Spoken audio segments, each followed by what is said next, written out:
very good morning, ladies, gents and teddy bears. Welcome to the Ted Coningsby channel. Hope you're all good and well. And welcome to Ted HQ, Ted's home. That's right, RAF Coningsby. And it's always a delight to be here.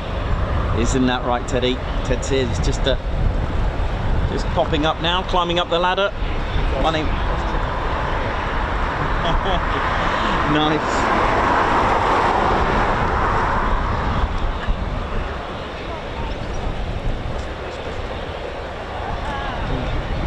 So my name's Nick Oz, I'm your cameraman, historian and commentator. This is Squadron Leader Ted Coningsby on the controls.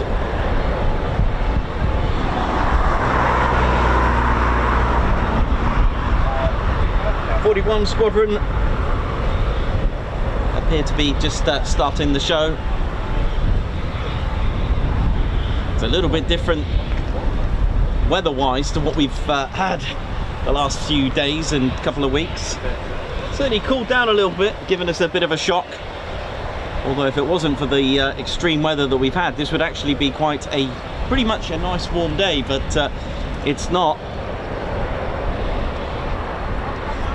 Welcome to Ted's home, RAF Coningsby, home of 5 Typhoon squadrons and 2 display teams, the Battle of Britain Memorial Flight and of course the RAF Typhoon display team.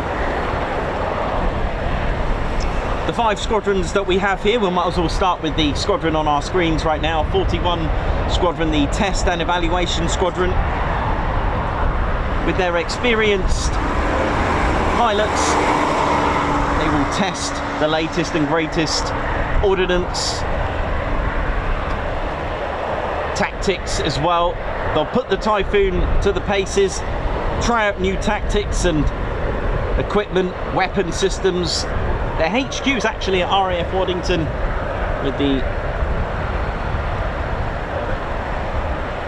the aircraft operating from Coningsby, and that's 41 Squadron, Test and Evaluation Squadron. The next squadron we got is the latest squadron to have arrived here as early as 2020, number 12 Squadron, the Joint Qatari Emirati Air Force and Royal Air Force Squadron. They stood up in 2018 and they're here at Coningsby from 2020. We've also got 2 frontline combat ready squadrons. Number 3 Fighter, the oldest squadron here at Coningsby, started as number 2 Aeroplane Company with the Royal Battalion Engineers all the way back at Stonehenge Aerodrome. This is before the Royal Flying Corps. That's right, 13th of April 1912. They are a fighter squadron, and joining them is number 11 Fighter Squadron, who were founded in 1915. They're the world's oldest dedicated fighter squadron, number 11, and retained the letter F since 1915. Stands for fighter. Now, training all the pilots to train them into frontline and be combat ready into the roles that they'll play with the Typhoon is number 29 Squadron. 29 Squadron are a OCU, Operational Conversion Unit. They will train the fast jet pilots who have been streamed to the Typhoon platform. On a side note, if it is the F-35B that they've been streamed to, then they will go to an OCU, number 207 at RAF Marham, and they're the OCU that take care of the F-35B for both the Royal Navy and Royal Air Force. But if it's Typhoon, it's number 29 here. It's made up of qualified flying instructors. Some would have gone into frontline and then come back, such as this year's Typhoon display pilot, Tom Nation, Flight Lieutenant Tom Nation. He too is a qualified flying instructor. So next, after the season, he will go back to training roles to train the latest and greatest airmen.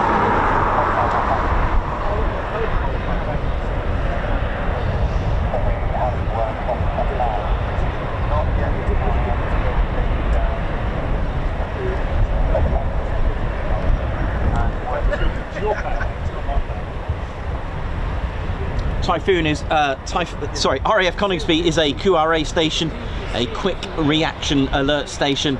That means 24/7, 365, no matter what day it is, whether it's a public holiday, Christmas, Easter, whichever it is. Men and women, ground crew or pilots will be on standby, ready to be scrambled. And to assist the other end of the country is RAF Lossiemouth as well. They are QRA station number 1 north. They too are a QRA station. There is a third QRA station, and that's all the way out in the Falkland Islands with number 1435 flight, looking after the British Islands off the Falklands. You know how it is. 4 Typhoons that are named Faith, Charity, Hope and Desperation.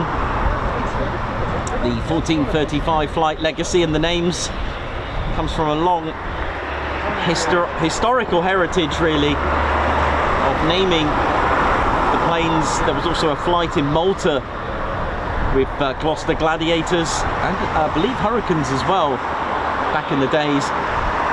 And I believe the name Desperation, although it may sound strange, I think it was an aircraft that was used for spares. I think. I could be wrong on that, but it is a bit of an unusual name, let's put it that way, because Faith, Charity and Hope. There we go. But maybe some research for me later on.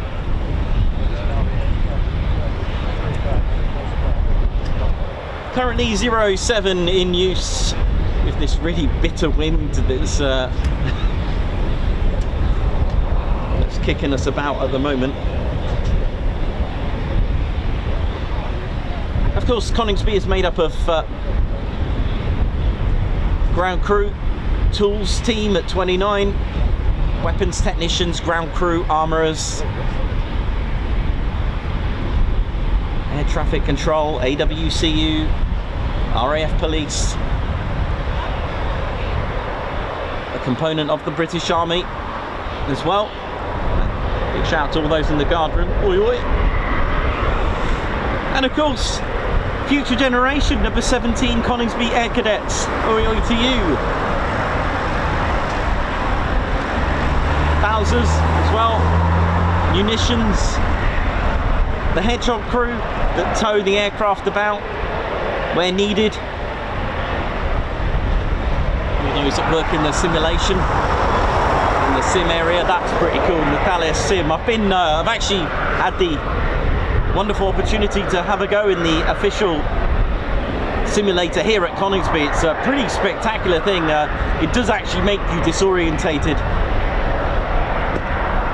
The whole world around you, spins, but you're not, if that makes sense, and the brain just starts playing tricks with you. But that's the realism of it.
So just a quick note about the car park. It is full, so if you are attempting to make your way, it is full. So we do recommend to park it in the town at Coningsby. It's just £2 for the whole day. I think the first 2 hours are free.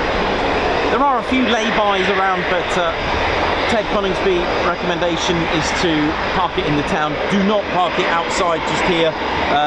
There are restrictions, legal restrictions and certainly don't park it in front of any crash gates at all, please. Keep them clear, keep things safe. You don't want to put anyone's life in danger. Again, housekeeping rules, please don't touch the fence, climb the fence, rest your ladders on the fence, you can damage it. And again, once again, crash gates, please keep those clear.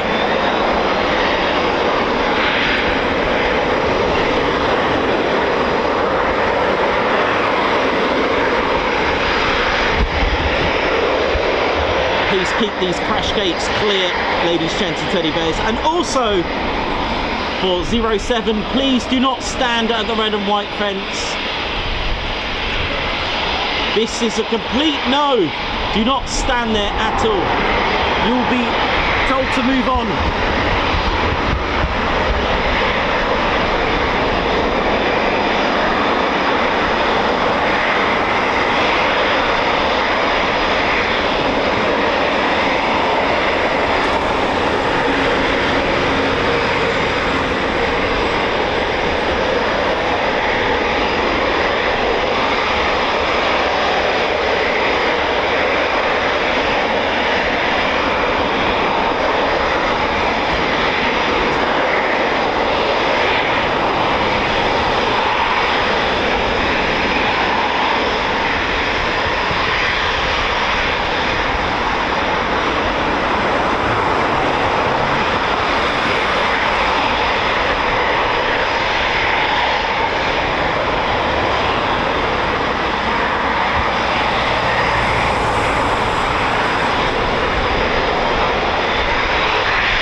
This is the Typhoon FGR4 Fighter Ground Attack Reconnaissance Mark IV.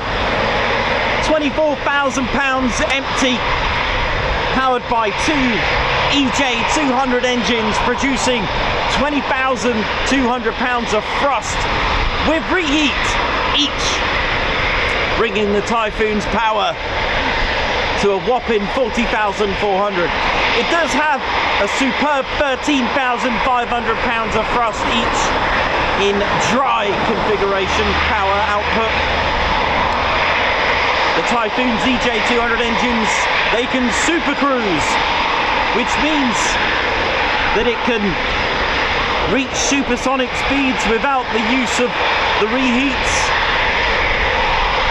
This would give it a low IR signature, infrared signature, more fuel efficient.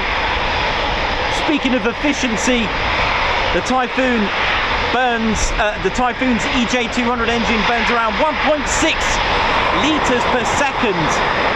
I know, but wait a minute. It can then burn 6 litres per second. That's 360 litres per minute of fuel with the reheat. The Typhoon's power and thrust to weight ratio is phenomenal. You see, it's got a 1.2 to 1 thrust to weight ratio, which means that it can pull maneuvers that are not usual, and especially equipped with the fly-by-wire by Leonardo. You see, from brakes release to 8 seconds, the Typhoon, depends on the pilot, can reach about 185 miles per hour and pull up. It can rotate and climb and accelerate vertically from 8 seconds from the brakes release, and 22 seconds later can get to supersonic. So from brakes release to 30 seconds, the Typhoon's already going supersonic. It is a really important factor, thrust to weight ratio, when you are talking about dogfighting, ACM, BFM, fighter maneuvers. You can go from fast, slow, fast, slow. The spectrum of speeds of dogfighting, aerial combat, is between Mach 0.8 to 1.2. That's right, it's not any faster. The Typhoon, while going supersonic, can reconfigure and use its ordnance as well, which is absolutely amazing, because the Typhoon is what's called a multi-role, a swing role aircraft. So from ground attack configuration to a good old battling fighter, it can do that.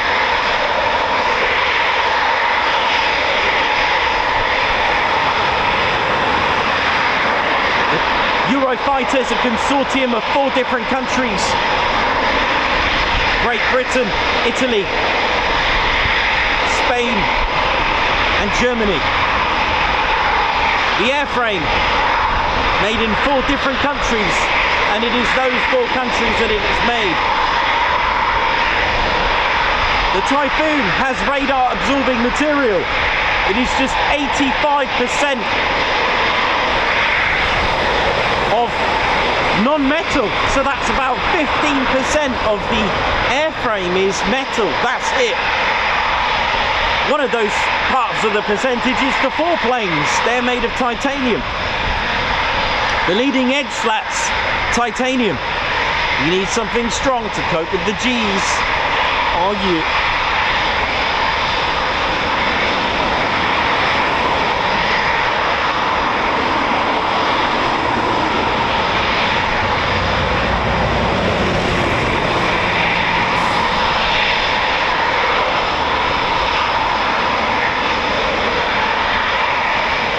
Typhoon's first flight in 1994 in March in Germany.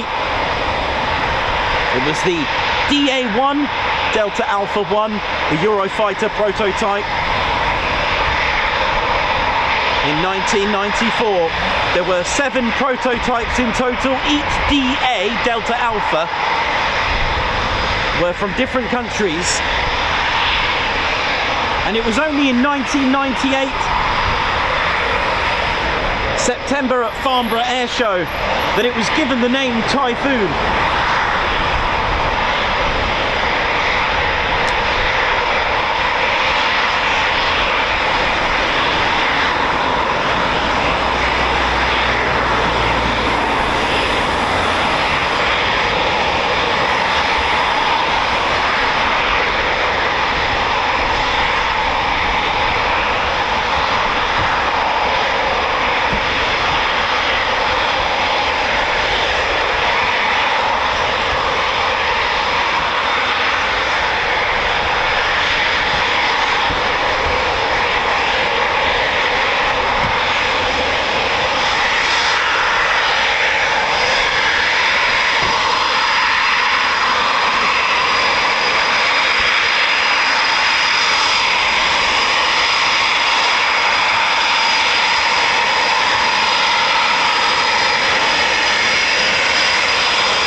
I think so. No, I haven't checked. I think so. I heard it in the morning, but I don't know. I don't know yet. Well, that's not him anyway. So hopefully, fingers crossed, there will be. Hopefully, yeah. Fingers crossed. Yeah. Usually, when all the training ones are up, try and see if there's a Typhoon with just a single drop tank in the middle. If there's one getting ready, that'll be him. I don't know about that one there.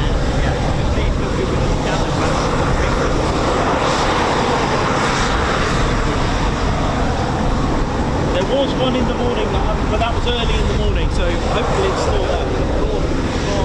Yeah.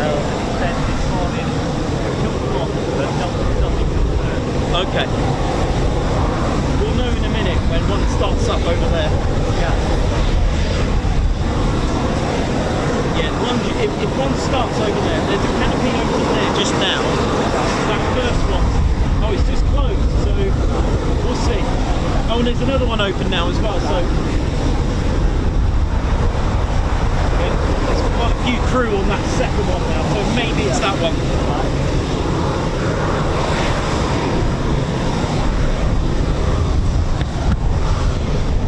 And if you just joined us, ladies, gents and teddy bears, don't forget to give us a thumbs up. Do give us a like. It does help with our stream algorithm getting out there.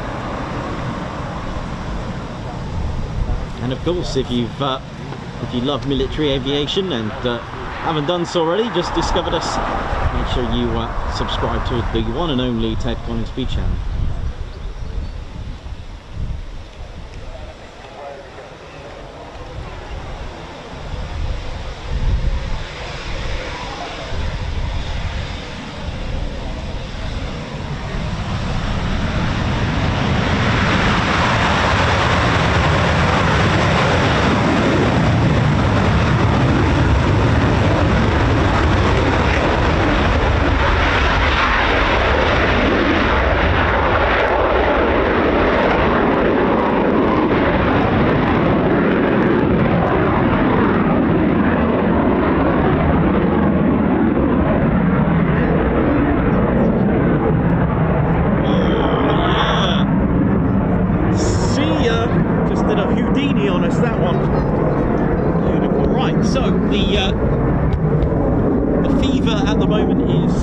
Dragon 01 fever, so let's see if any of these are potentially and hopefully Dragon 01. We don't know 100%, but let's have a little look at what we can establish. Right, what's going on over here?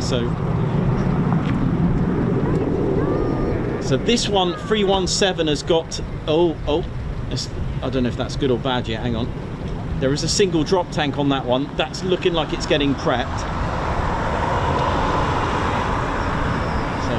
Let's keep our eyes on this one then. Let's keep focused on that one.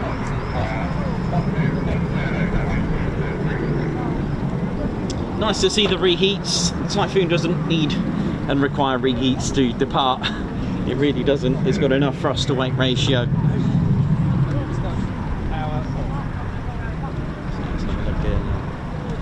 can see the acceleration on the Typhoon is phenomenal.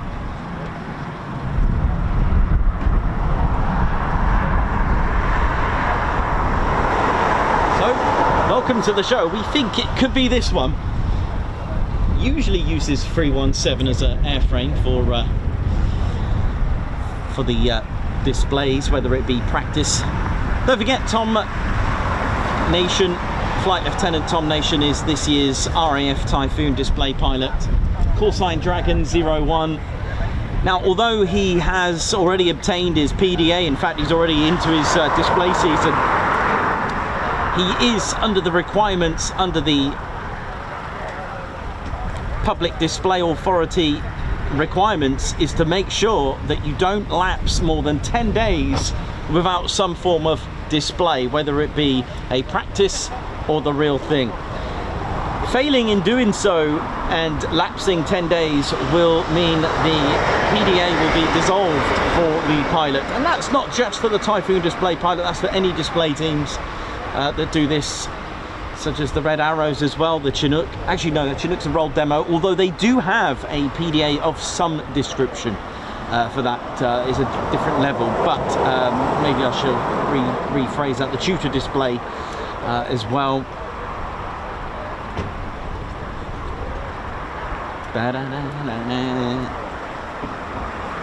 And of course, reinstated are the Blue Eagles of the Army Air Corps, which is quite exciting. So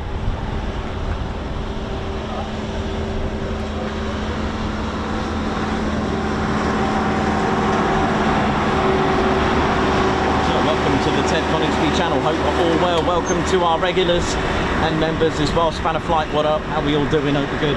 So we've got our eyes fixed on this one, which is potentially Flight Lieutenant Tom Nation's jet.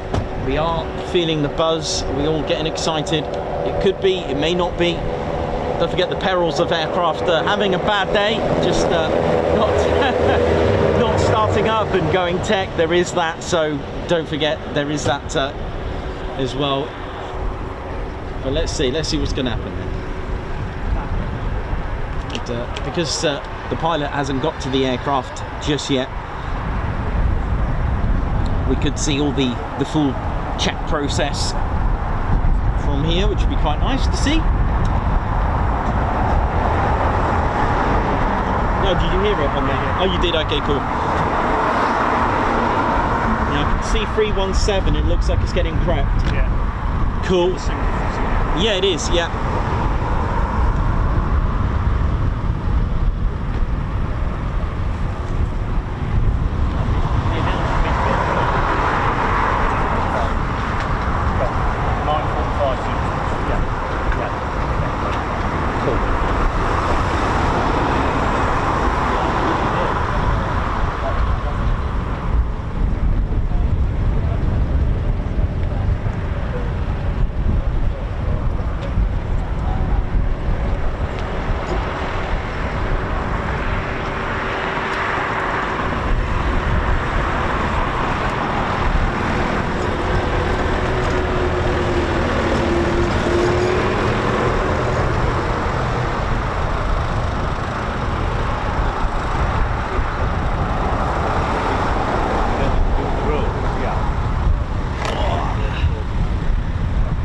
How we doing, ladies, gents, and teddy bears? Hope we're all good. Everyone's feeling the buzz at the moment.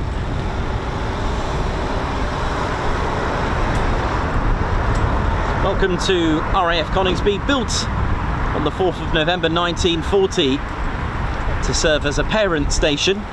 What I mean by that is it's a main HQ station, shall we say, for a number 5 group. Number 5 group's headquarters were actually at St Vincent's Hall near Grantham, and Woodhall Spa, which opened in 1942. That was a satellite station to Coningsby. That's what I mean by the parent. So you'll have a main station, and you can have like satellite stations. So for example, Lakenheath was a satellite station to Mildenhall. Mildenhall had 3 satellite stations: Tuddenham, Newmarket Heath, and of course Lakenheath. Today, Cranwell actually has a satellite station. It parents Buxton Heath. I know. It allows for an overflow in some ways this day and age, but during the Second World War, it allowed airfields that were struggling with the weather. Yes, the weather played a major part. Flooding, waterlogging, that kind of thing. It allowed airfields that were built for Bomber Command use after December 1940 that were, you know, in plans for building them were made with hardened concrete runways, where Coningsby, built in November 1940, was actually been made with grass runways. There were benefits to grass runways. How do you destroy a grass runway? You can't really. There's going to be some stretch of land. See, there were benefits to that. to having grass airfields. Of course, grass airfields were a thing as well for the First World War. But think about it. There's going to be some stretch of land that an FE2 or a Sopwith Camel or a Spitfire or a Hurricane. There's going to be some stretch of land, especially a Lysander, can take off from. So it was quite difficult to actually destroy an airfield as such, because there'll be a stretch of land. But the perils were the drainage, any obstacles in the surrounding areas, flooding, drainage, that kind of thing. It was a bit of a problem.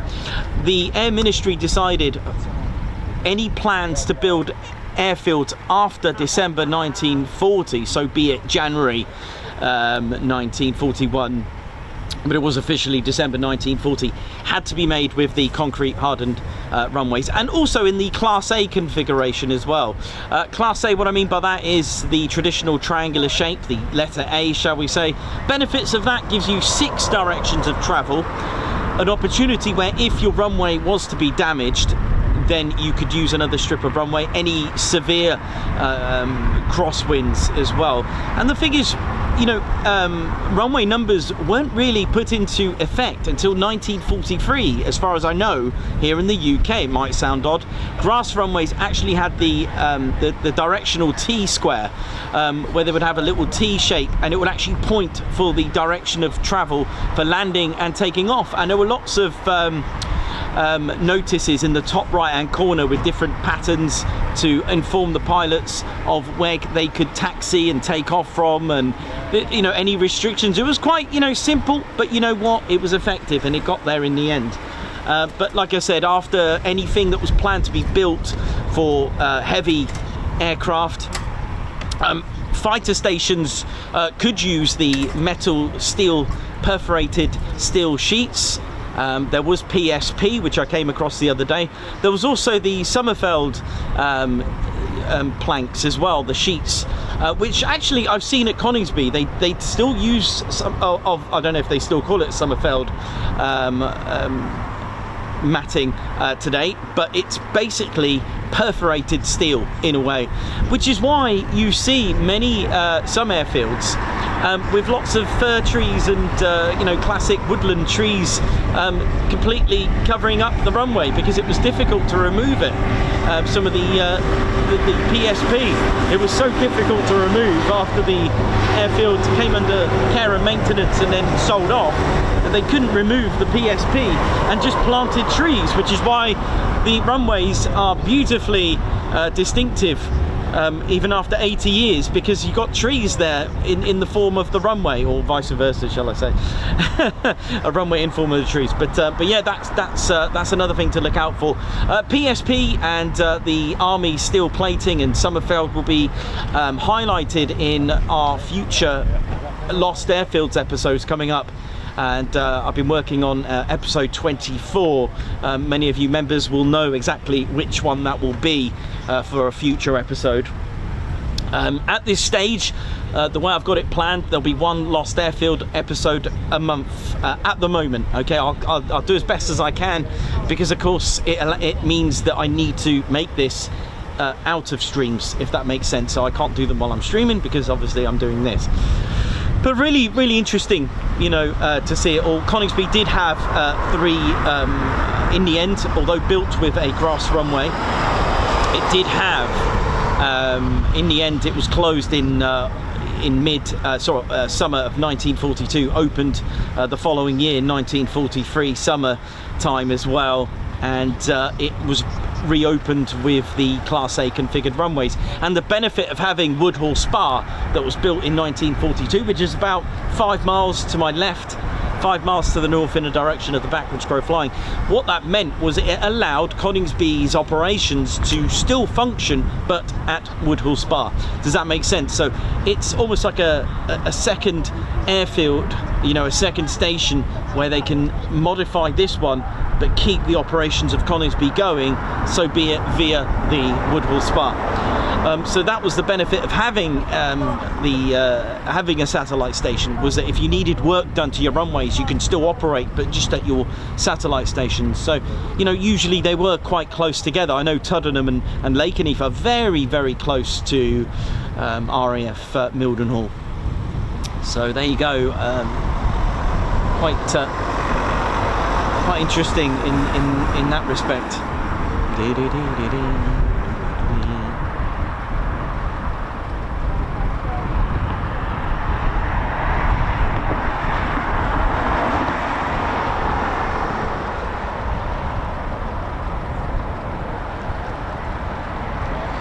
Speaking of the past airfield that was here, when I say past airfield, we are actually this whole car park, and just behind me and to my right are the sort of the frying pans that are still here, the hard stands that are still here, shaped like a little pancake.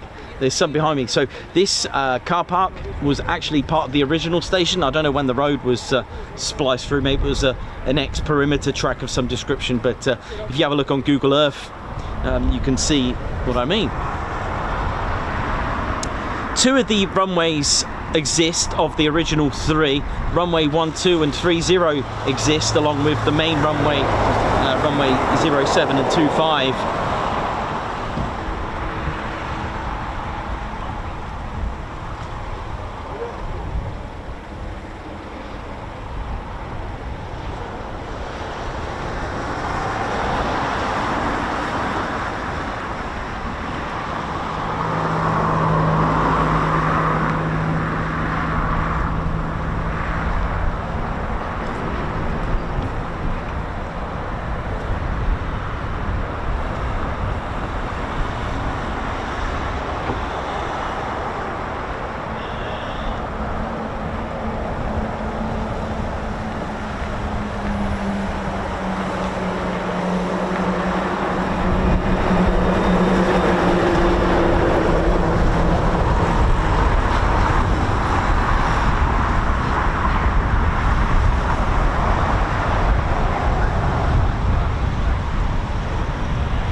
Coningsby channel live here at RAF Coningsby. Hope we're all good. Ted's home, and it's certainly been quite a lively morning here at Coningsby.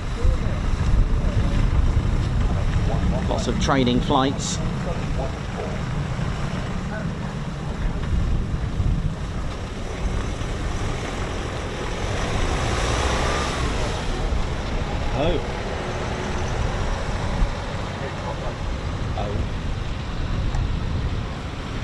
Okay. No worries.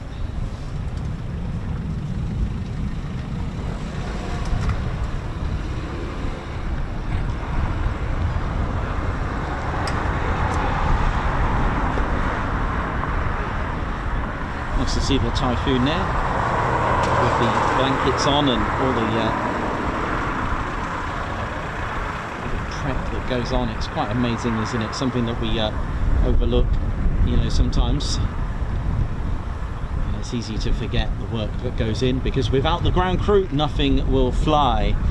Yes, you need a pilot to fly the aircraft, but an aircraft needs to be happy, healthy, and serviceable, and ready to go. And that legacy has been going on since military aviation began, and especially during the times of the Second World War as well. And let's not take that away from the First World War as well, because the aircraft again needed a ground crew as well.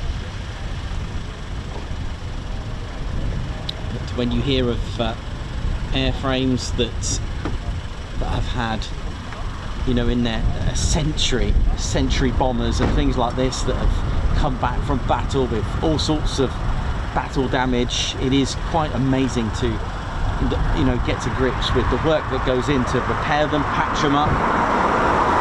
It's just phenomenal to think that, and it's an amazing legacy. So, you know, the ground crew are made up of all sorts of trades as well, from armourers to the safety to all those that do the safety aspect of things as well, the safety equipment. So you've got the drag chute, you've got the, of course, the Martin Baker ejection seat, all the other safety aspects that go with that as well, because it is important to remember that you do have an arrestor hook as well, you do have a drag chute, and of course the ejection seat as well. There's all these parts, there's the armourers as well, need to make sure that, you know, the drop tanks as well as the ordnance yeah, in about 2 minutes. That are applied and fitted to the aircraft do need to, again, they need to be fitted correctly to as per procedure as well, ready to go. Technicians as well, because of modern day technology that we have, avionics technicians and mechanics, fairies, all this kind of stuff. There's so much that goes on to keeping an aircraft happy, healthy, and flying again.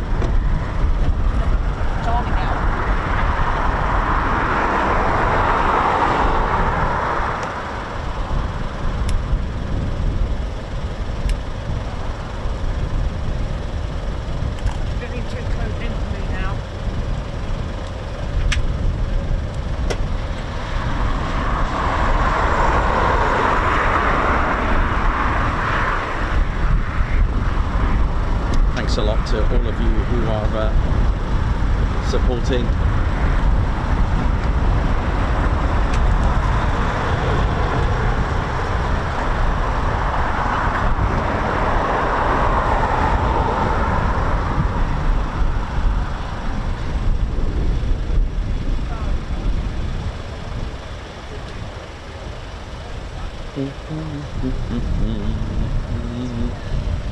Squad leader Ted Coningsby on the controls area is there. Ted will just move you over here a little bit. Lots of training flights today, so good start to the morning, and we'll see them come back. So Alex Raven, high five, welcome to the posh officers, guards march to you. Steve Evans, wow, with a whopping 45 months of Ted Coningsby Posh Officers Club Guards March. Thank you so much for that. Sally Cullen racking up 37 months. Thank you, Ted and Nikos. Thank you very much as well. 555 Triple Nick, another in the 40s as well. Look at that, 40 months of membership. And Nick's a bit of a very talented model maker, so thank you, who's also made a model for us for a memorial. 555 Nick Ward, how you doing? Oi, good morning all. What better place to celebrate another month as a posh officer than at home of the mighty Ted Coningsby and Nikos guns up. Thank you very much. Also in the 40s, Craig Bruce from 41 months. Oi from Cad West. Margot, thank you very much for the super chat. A Guards March to you. Sue W, congratulations on reaching your 2 years milestone. Wow, 24 months of wonderful history and aircraft. Thank you very much for your 2 years of membership. Thank you so much. Also, Sue's spread the love by gifting a Ted Coningsby membership, so high five there and a Guards March. Thank you very, very much for that. Sharon Crook with 29 months membership. Oi, Ted Coningsby and all, still here. Oh yes, always. Thank you very much. Links Rainbird, a high five and a paw pump for gifting 5 Ted Coningsby memberships. Thank you so much for that. Guards March to you. Pauline Elson, thank you very much for your 30 months membership. A Guards March to you. Thank you very much. Also, Triumph 1050, thank you very much for your 30 months of membership. Thank you very much. Thank you very, very much. Also, we got J Philip PC123. Thank you very much for sending in. So this is quite new from YouTube. Is that Claire's Potatoes? Potato said, Jack of Potato Heaven for Claire Bear. So we got a new thing called gifts from YouTube. I have no idea, I just turned it on. It looked good. So thank you very much, J Philip, for being the first to send in a gold coin for 10 joules. Thank you very much. I don't know what that means. I turned it on today. I'm going to find out what it all means later on. Thank you very much. So thank you for being the first to send a gift of a gold coin. Thank you very much to J Philip PC. Alan Q, thank you very much for 3 years of membership, 36 months. Rod Moyes with 22 months. Cheers. Paul L, 2025, celebrating 12 months of membership. Wow, missed it, been on holiday. So thanks to J Philip 123 for sending in gold coins. Wow, I don't know what it all means. I'll have it just looked good, so I just turned it on. Isn't that right, Ted? Down.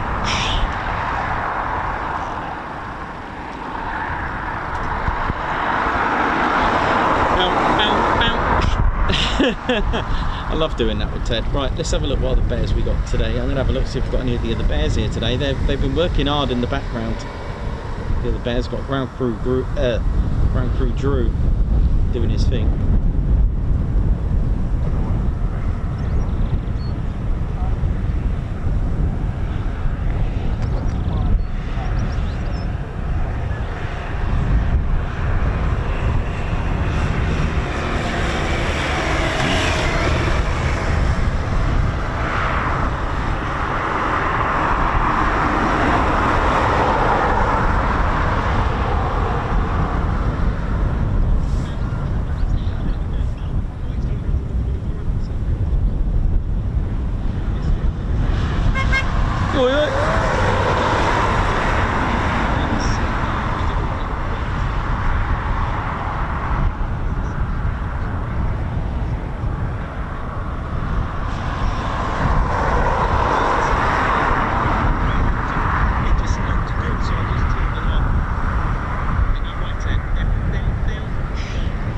How we doing, ladies, gents, teddy bears? Hope we're all good and well. So we're just gonna wait now for the return of that quite a busy first wave. How are we doing, ladies, gents, teddy bears? My name's Nick Austin, your cameraman, historian and commentator. Welcome to the Ted Coningsby channel. Hope we're all good and well. And as you can see, not exactly t-shirt weather at the moment, unfortunately. Yeah, updates with my wrist, unfortunately. I couldn't get an appointment yesterday. Sorry, I did have an appointment, but as you know, but it got cancelled, unfortunately, so it's been rescheduled. So lots of medication to see what's going on, so unknown at the moment of what's going on with my wrist. It is really hard to hold the camera at times, but I've got a splint in here, so it's keeping it better than what it was anyway. So lots of meds, lots of like ibuprofen gel and some meds to look after it, but other than that, it's okay. Actually, it's a lot better than what it used to be, but at the moment, at this stage, unknown of what the problem is at the minute with it. So it's all in this part here where the hand and the forearm, right in the middle between where the forearm starts and or whichever, and the hand. So right in that oh, really hurts. I think there's like a triangular sort of tendon in there that hooks it all together. Could be a nerve, don't know yet, unfortunately, but just keeping an eye on it. There's nothing I can do, but I'll just keep battling on. I'm maybe taking a couple of days off here and there just to rest it, because it does become quite difficult, unfortunately, but hey, that's the way it is. Maybe I'll get some of the bears to hold it up, right? Maybe get some of the bears to do some filming. I mean, Ted Cam, innit, you know. You see, I do like to hand hold the camera, you see, and that's the problem. You know, I never really used the tripod, never done that really. But on the occasion where I'm eating a burger, perhaps. But hey, keep the spirit going, keep positive, keep going and flowing. That's what it's all about. And just be smart and wise on, you know, now and again, just say, look, gonna have to take a rest on it. But that's the way it is.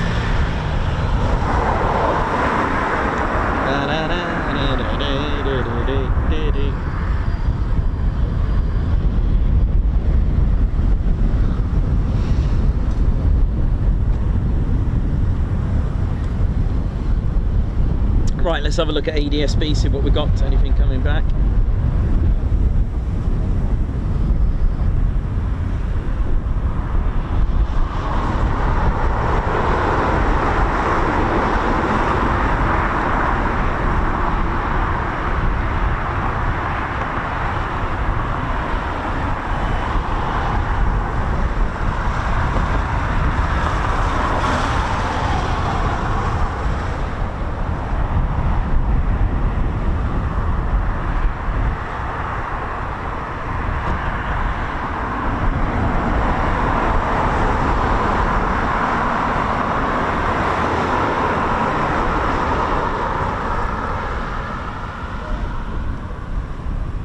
Thanks a lot for all your kind words and messages as well. It's very kind of you, all of you.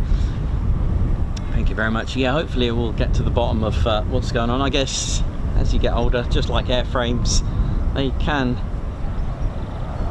take a toll on overdoing it. Like airframe stress. Maybe I've got airframe wrist stress. Could be that. I made that up, but hey, it sounds good. I'll take that. But joking aside, it could, you know, it's just one of those things. Unfortunately, I guess wear and tear as you get older, right? But there we go.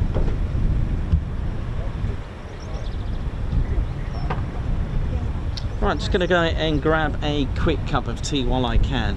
I shall be right back. Nico. Hello. It's 2 o'clock. Confirmed for a bingo. I have no idea. I'm afraid. I don't know. Anybody knows. I don't. I really don't. I'm afraid. I don't. I know there's potentially one today, but I don't know a time. I'm afraid. Oh, bless you. Okay. Nice to see you up there. You anyway. too.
steady bears, so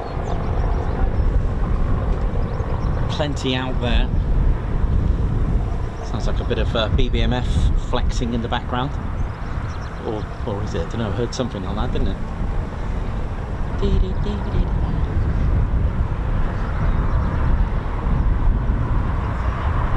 So I hope we're all good and well, and it is Tuesday. I have to remind myself it is Tuesday because obviously I'm a day behind, as I've started on a Tuesday rather than a Monday. Should have a 4-day week for you, fingers crossed. Got a couple of interesting ones for you this week, so let's see what we can get up to. Looking forward to bringing you a little bit of a variety, hopefully, fingers crossed, because nothing's ever guaranteed.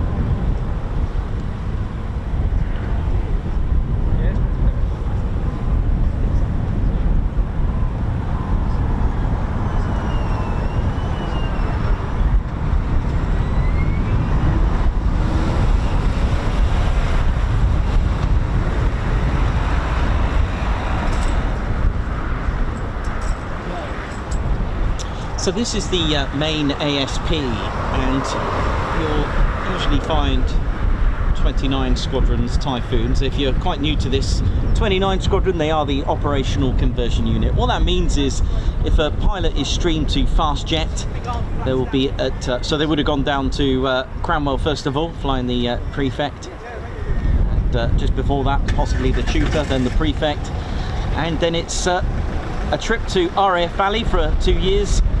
So they'll start with the Texan and then onto the Hawk, the T2, and if it's the Typhoon they will come here, and this is where it all begins for the Typhoon frontline career for that very pilot. And don't forget, there is actually another channel. There is RAF Leeming with the Qatari Emirate Air Force and Royal Air Force joint squadron with number 11 Qatari Emirate Air Force and our Royal Air Force qualified flying instructors. There is actually a path where pilots will be trained there and then come here with 29. It is quite interesting.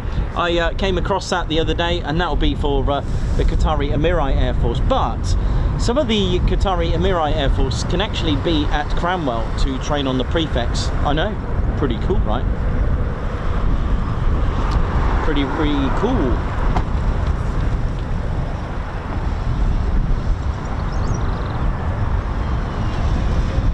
So once the pilot has passed their advanced flying training, if it's the F-35B, they will go to Marham and train with Marham's OCU for the F-35B. That's the 207 Squadron. But what's it actually like at 29 Squadron? Well, 29 Squadron, as you know now, it's OCU, an operational conversion unit. This is where the new pilots who have passed their fast jet training in the advanced flying training course, and pilots would have been they've already got their wings, they know how to fly, so it's not like completely new. This is not how it works. You see, like I said, it's tutor, prefect, Texan and Hawk, and then Typhoon. That is kind of like the structure that it would be. And the pilots, after a year and a half of flying the Hawk T2 at Valley with 4 and I think it's 25 Squadron who deal with that, so you've got weapons as well with that, and they have pretty much their career path. And like I said, if it's the Typhoon, it's 29 Squadron. But before we go into detail of the pilot's training path with the Typhoon, it's also important to mention that 29 Squadron also have a weapons conversion unit as well here. So they'll be training all the line engineers and line manager back in the days of supermarkets. The weapons conversion training, maintenance, literally all aspects of the Typhoon. But what's interesting to remember, when the pilot comes here, it will be 8 weeks before they even get into the Typhoon. And what I mean by that is 29 Squadron, made up of qualified flying instructors, will assist with the training in the hands in like a student instructor approach. And in just 3 to 4 months, which the time has been halved. It used to be possibly about 6 to 8 months it used to be, but that's too long. So they found a way to make it quicker but yet optimized as well at the same time. In just 3 to 4 months, a pilot will become a frontline combat ready Typhoon pilot. But before a new pilot gets to fly the aircraft, the first thing is getting to know the aircraft, getting to know the Typhoon. And this is done with BAE Systems involvement that put together a ground school operational course. They've actually created a ground school course to assist, and the new pilots would have been already destined to have a frontline fighter career, already know how to fly. You've got to remember that, and the course will teach them how to become a competent Typhoon pilot. There's lots to learn on the Typhoon, so many scenarios, buttons, and that's just not the half of it. Don't forget, you've got the all that technology, the mounted display unit from the helmet, all the error codes, all the flashy lights which Hollywood seem to like illuminating. Put it this way, if all those you know, if that cockpit was illuminated like that in the real world, then the aircraft would have serious trouble. But Hollywood seemed to have a thing for lighting up all these letters and stuff like that.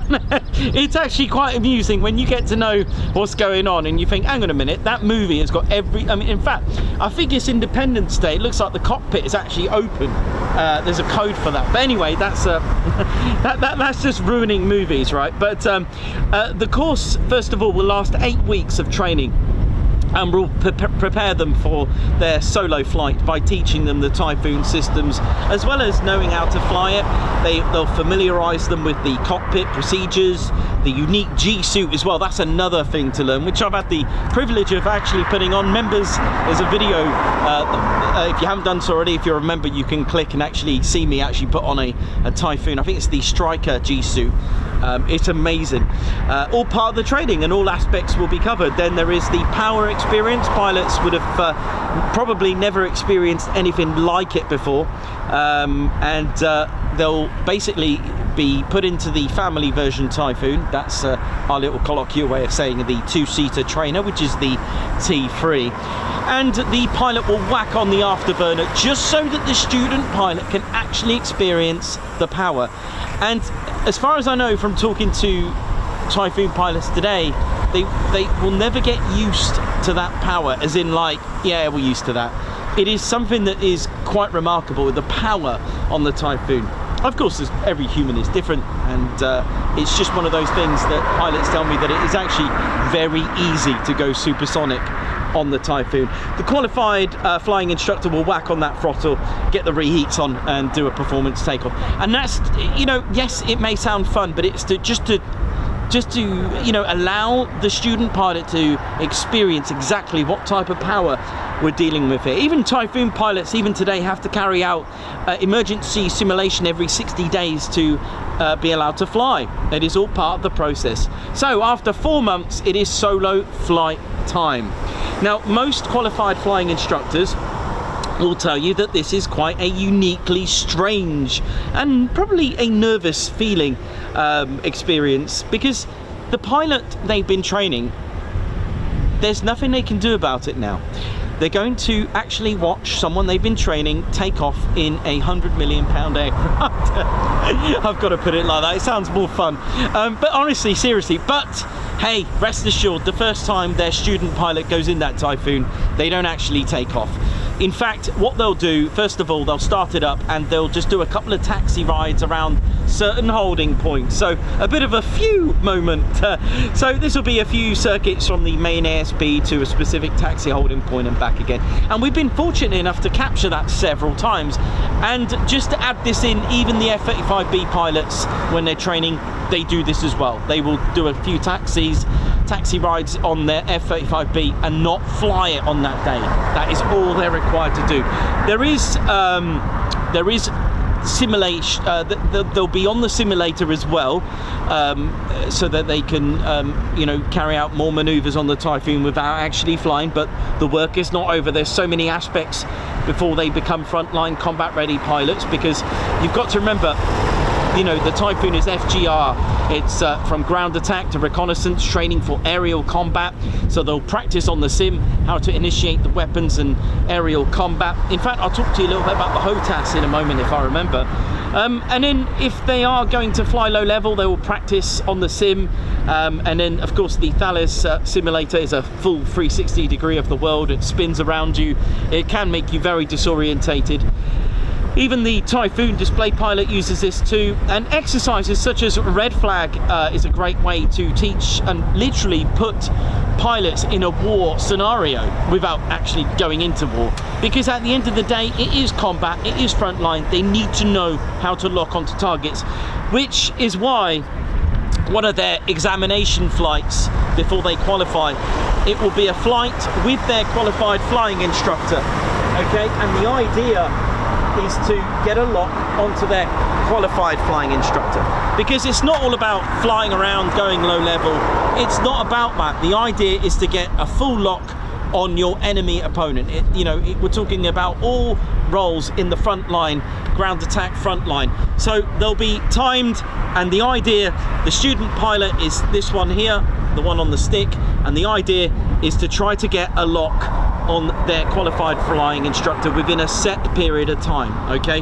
And that's the way you do it. A lot of people go, well, dogfighting is over. Not really, okay? Yes, in this modern day of aerial combat, correct, in this modern day warfare, correct, but there will be and could be scenarios where dogfighting is the next stage.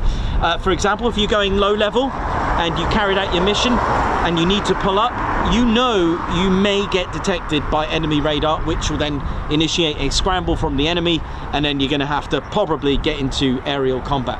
I get weapons can be fired 160 kilometers away, but if you're in a QRA scenario and you're facing the enemy opponent, you may need to engage in dogfighting.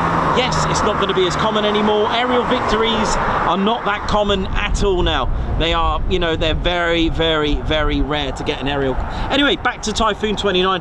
If the pilot fails in that time, it is not game over, all right? It is not completely over, because the qualified flying instructors have invested in all that time with their student. They will give them a few chances. They will give them, because they will know if that pilot is capable, because there could be scenarios. The pilot could have had a bad day. There could have been really bad weather. They will know if the pilot is capable. They wouldn't have streamed them into fast jet had they not known. Okay, that's the thing. They would not have thought, yeah, let's stream this pilot to fast jet, knowing that they weren't capable. They wouldn't have done that. So there you go. But again, once they're qualified, it is a choice of 10 squadrons. They could even be a creamy, which is a qualified flying instructor, but you've got an option to go to Lossiemouth, number 6 squadron, number 1, number 2, number 9. And like I said, even a qualified flying instructor here, if they're that good and they know, and they, if they've got that, if they've got that trainer sort of capability, then we'll bring them back here, which Tom Nation, for example.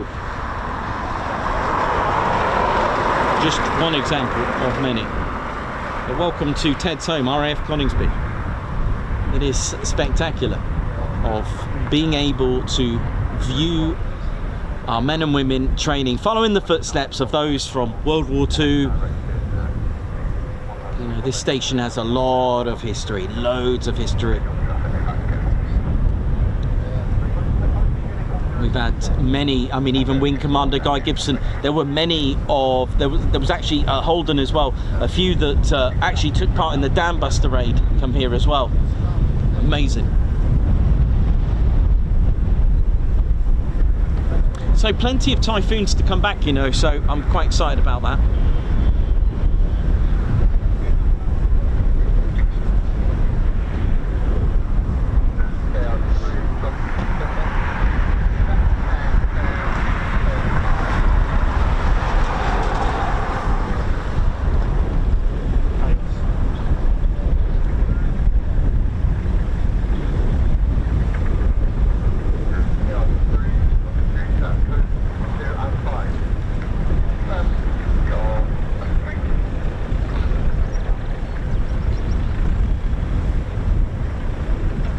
Plenty of canopies up at 29 at the moment.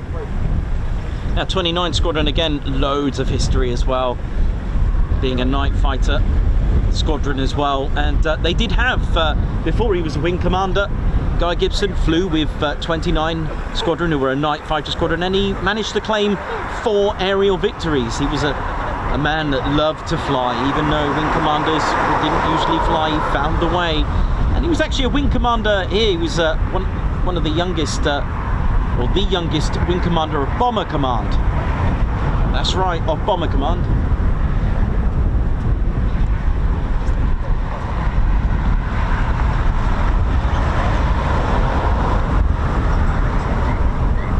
I think the youngest wing commander ever was the Shamrock Spitfire pilot of Finucane.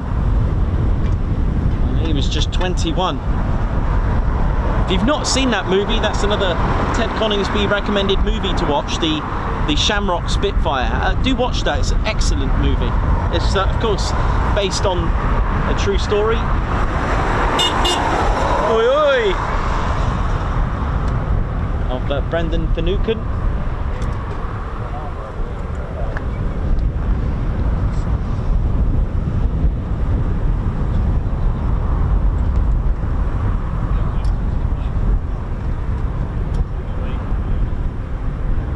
Also known as Paddy.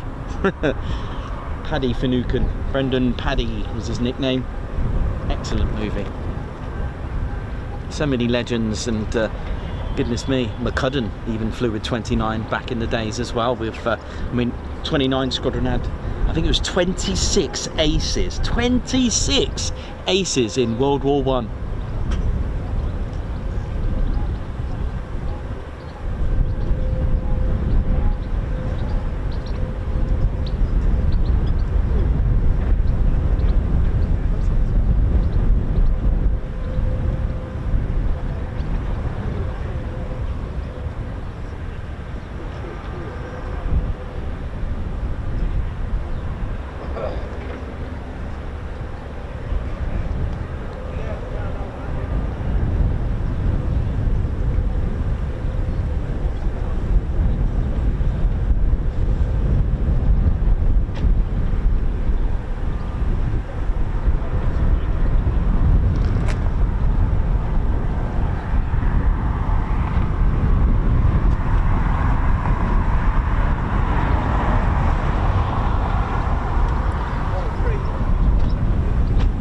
Okay, here we go, our first arrival coming now. Here we go.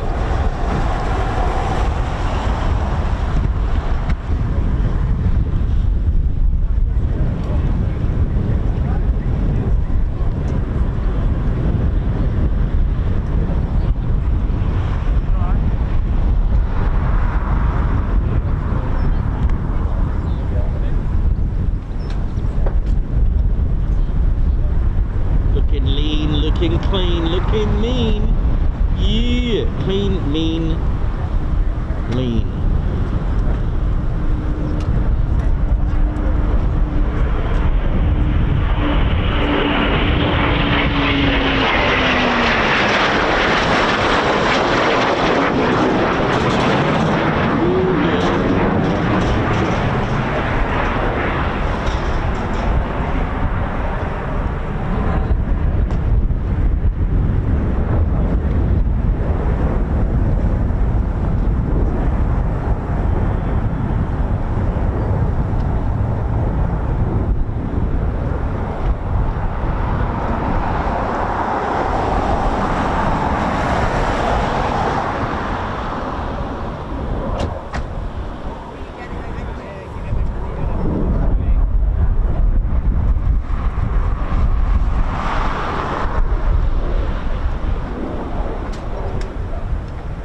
Braking there. Lovely.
be the longest aero braking I've ever seen, that one. Surely that is the longest.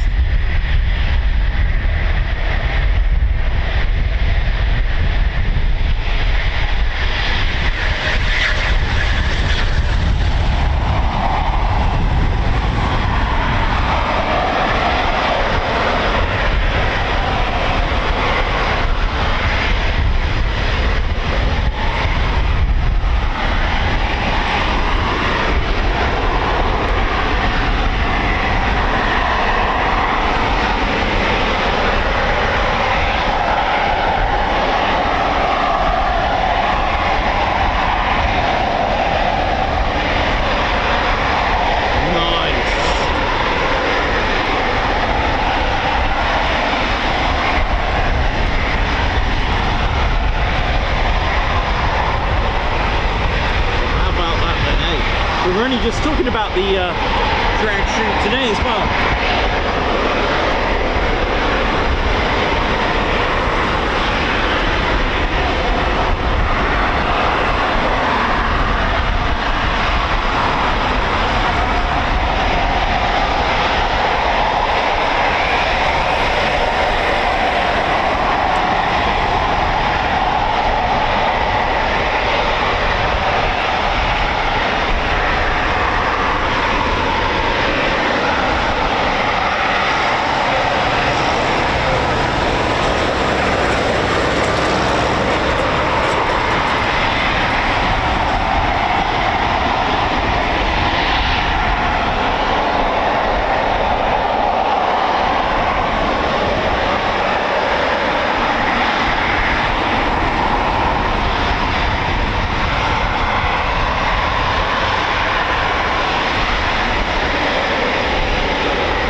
been a action-packed day already for us, hasn't it?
are men and women of our Royal Air Force here at Coningsby, protecting UK airspace and training for that very reason and national interest to protect.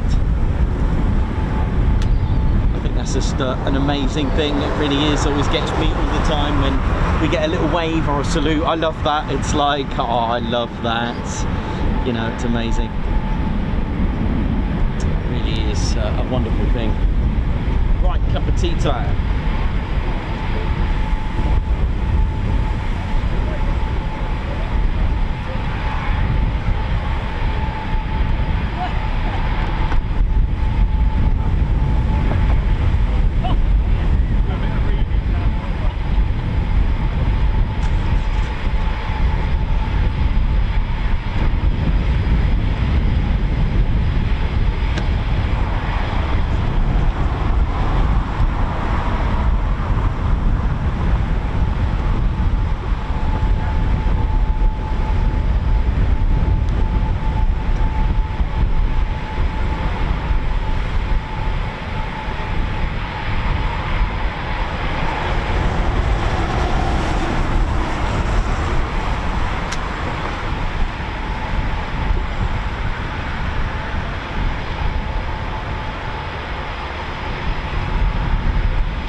So we got more Typhoons departing in just a few minutes or moments, whichever. And in fact, just a few seconds. Here we go. It's been pretty much non-stop here at TED HQ.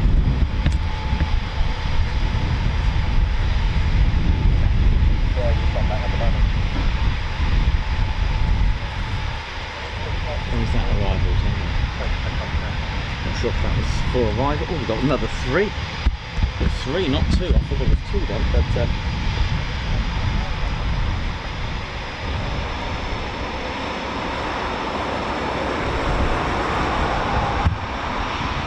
yeah, here we go.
day of movements today. If you love typhoons, then today's your day. It's been non-stop here at Coningsby. And it's midday here at Coningsby. It's 11 GMT or 11 Zulu.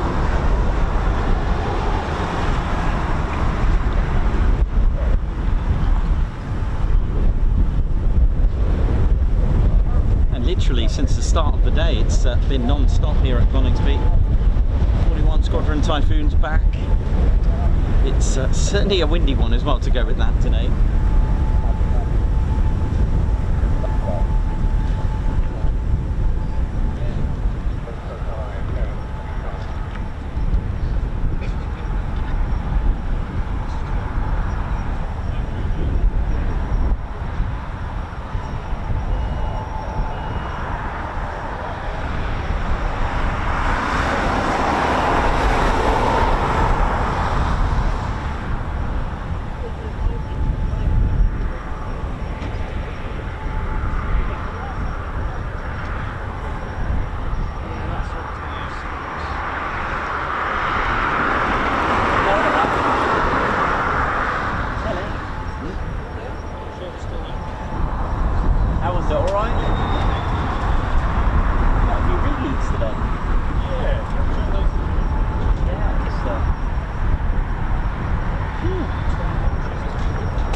Very good, very good day, really. It's been non-stop.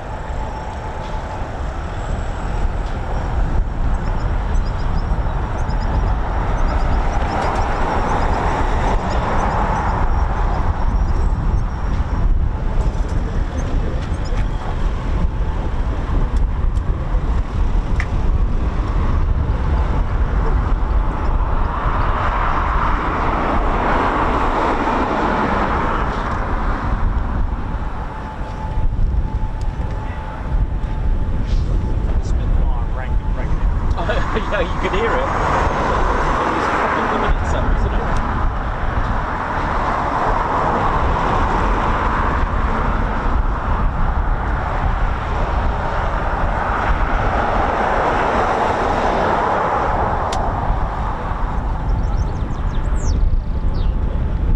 Is that no shot? Yeah. Just want to go down again.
doing, ladies, gents and teddy bears? Hope we're all good and well. Welcome to the show. Welcome to the Ted Coningsby channel, live here at RAF Coningsby. Do you know what I might do today? I might get all the aircraft out today. Let's do that. Let's get them all out. Let's see what we got.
Manchester, which is nigh on impossible to even get unless you modify an airfix with cut back into engines.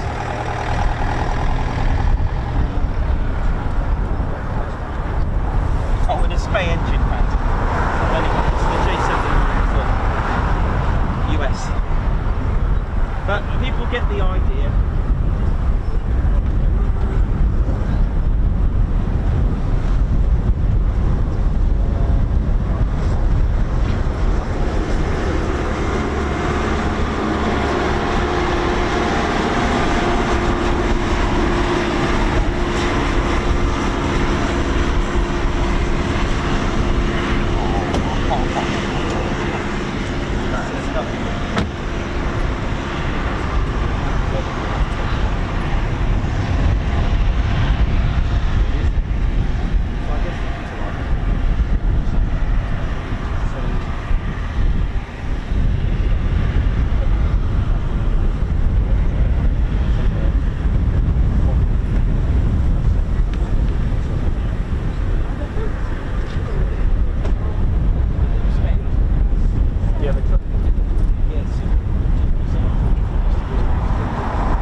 Ladies, gents and teddy bears, hope we're all good and well. Welcome to the Ted Coningsby channel. Right, I've got a bit of an airplane fest. In fact, this would be a good air show if all of these were here. Oh, can you imagine that? Some of them we could get away with. Tornadoes. Someone needs to get a camera up again. I think we can do this. Oh, I'm missing one.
Siri. Siri doesn't understand.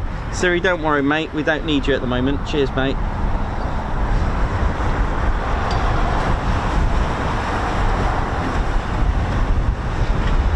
How we doing? Hope we're all good. Yeah, education time. Steve Evans, how you doing? Oii, Nick Samuels, Paul L, Blocks. Davey, Oii to you. Margot, Karen Glenn, Oii, Richard Cleaver, Davey, Peter Vara, Blocks, Michael Woodbridge. How we all doing, ladies, gents, teddy bears? Hope we're good. And it's time for your TEDucation.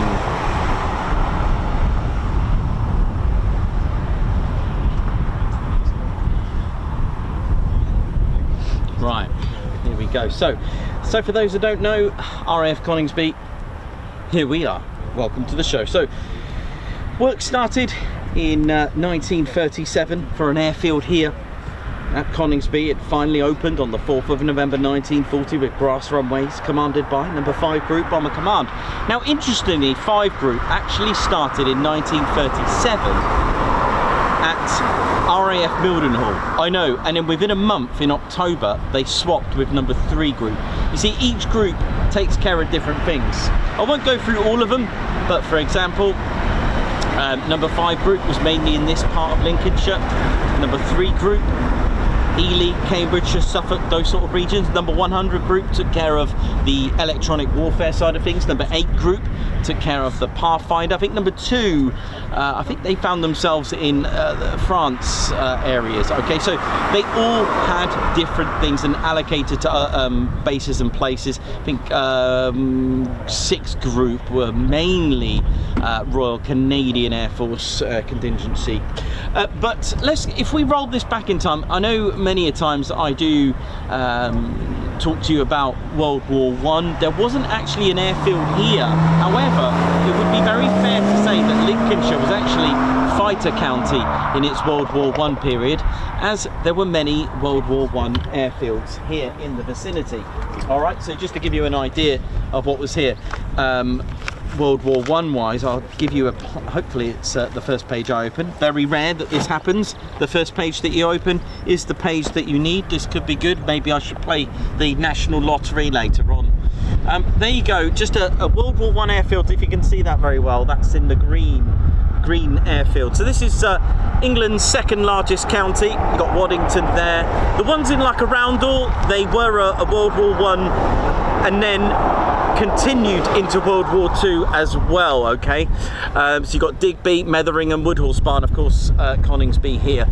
There was not an airfield more than, this is an average by the way, of 7 miles apart between airfield to airfield. I've included Holbeach. There wasn't actually an airfield there, but it was certainly a World War II and World War I bombing range as well. But I've added it in. We're looking at around about 47 or so military airfields if you include Holbeach as well, okay? So just to give you an idea of how much of what was going on. And yes, you probably would have spotted Brattleby. Brattleby was the original name for Scampton. There we go, there. So there you go, for those who know. Right, let's get back onto Coningsby. So opened on the 4th of November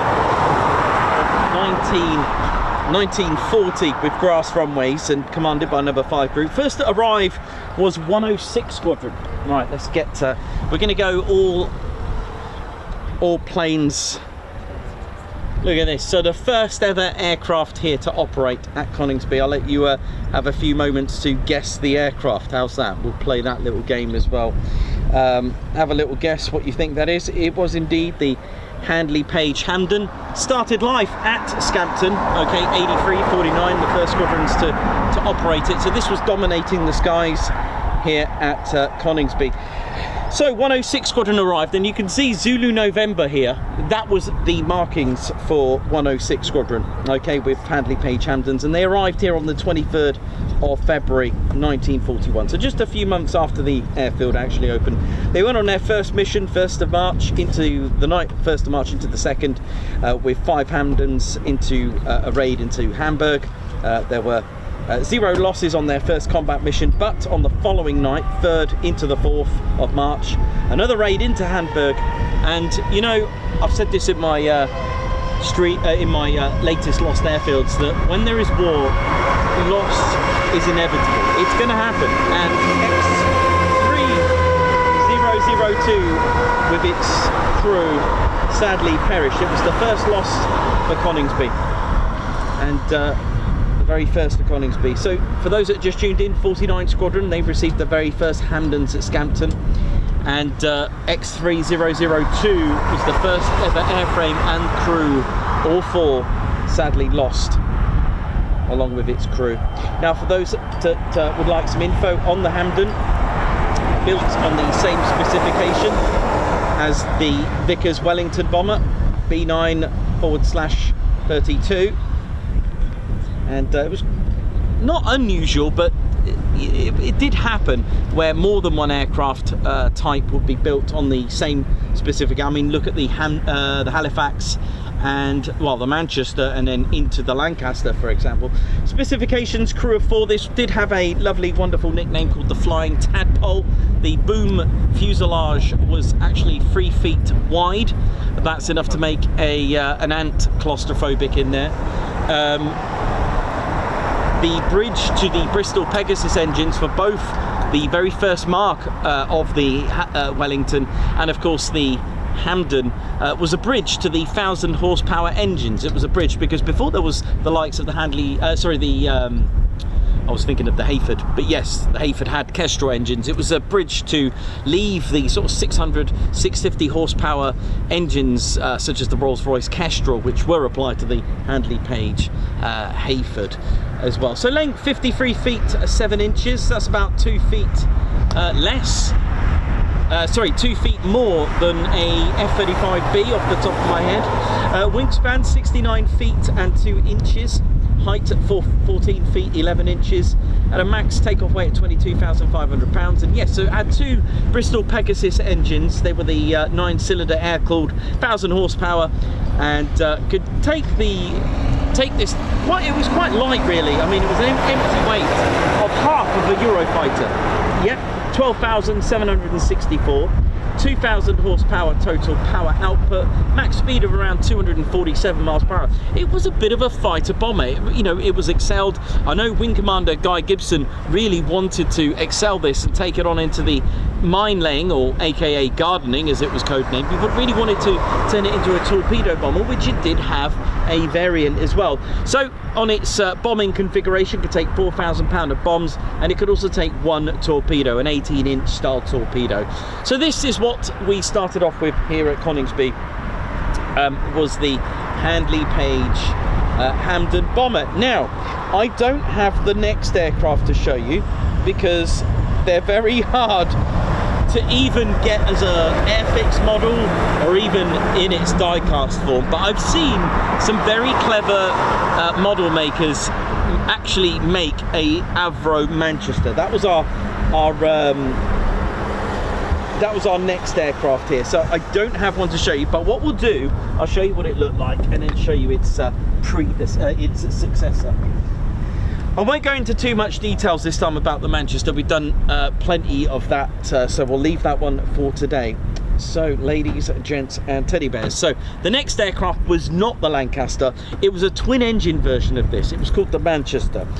So, 106 were joined by 97 Squadron, and they had Oscar Foxtrot as their markings. So, the 2 letters that would have been here, Oscar Foxtrot on the Manchesters, okay?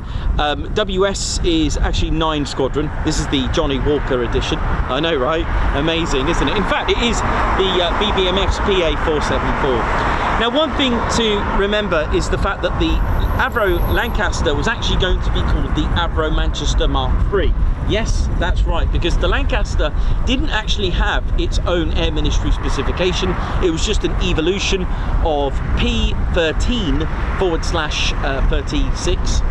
Goodness me, I've got to try and remember all these numbers.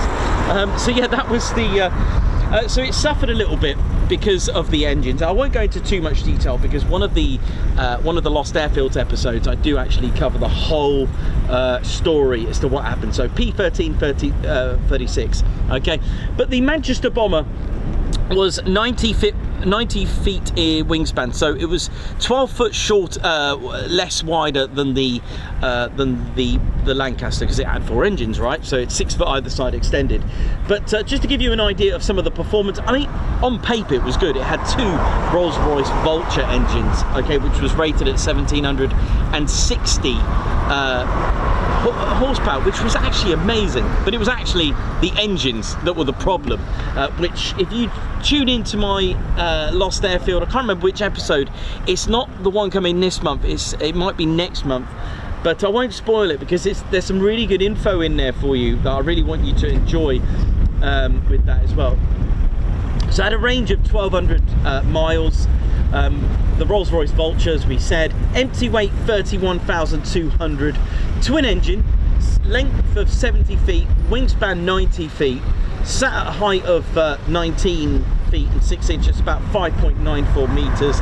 It did have a good amount of bomb load for that time. It was 10,350. Yes, it evolved into the Lancaster. BT308 was going to be called the Manchester Mark III. DG595 was almost complete. The second prototype flew in, I think, May, Boscombe Down, 1941, and then and it was renamed to the Avro Lancaster. But again, I won't spoil it, but it had serious might as well pose with the Lancaster there. Thank you. So yeah, that was the second aircraft. All right, so there we go.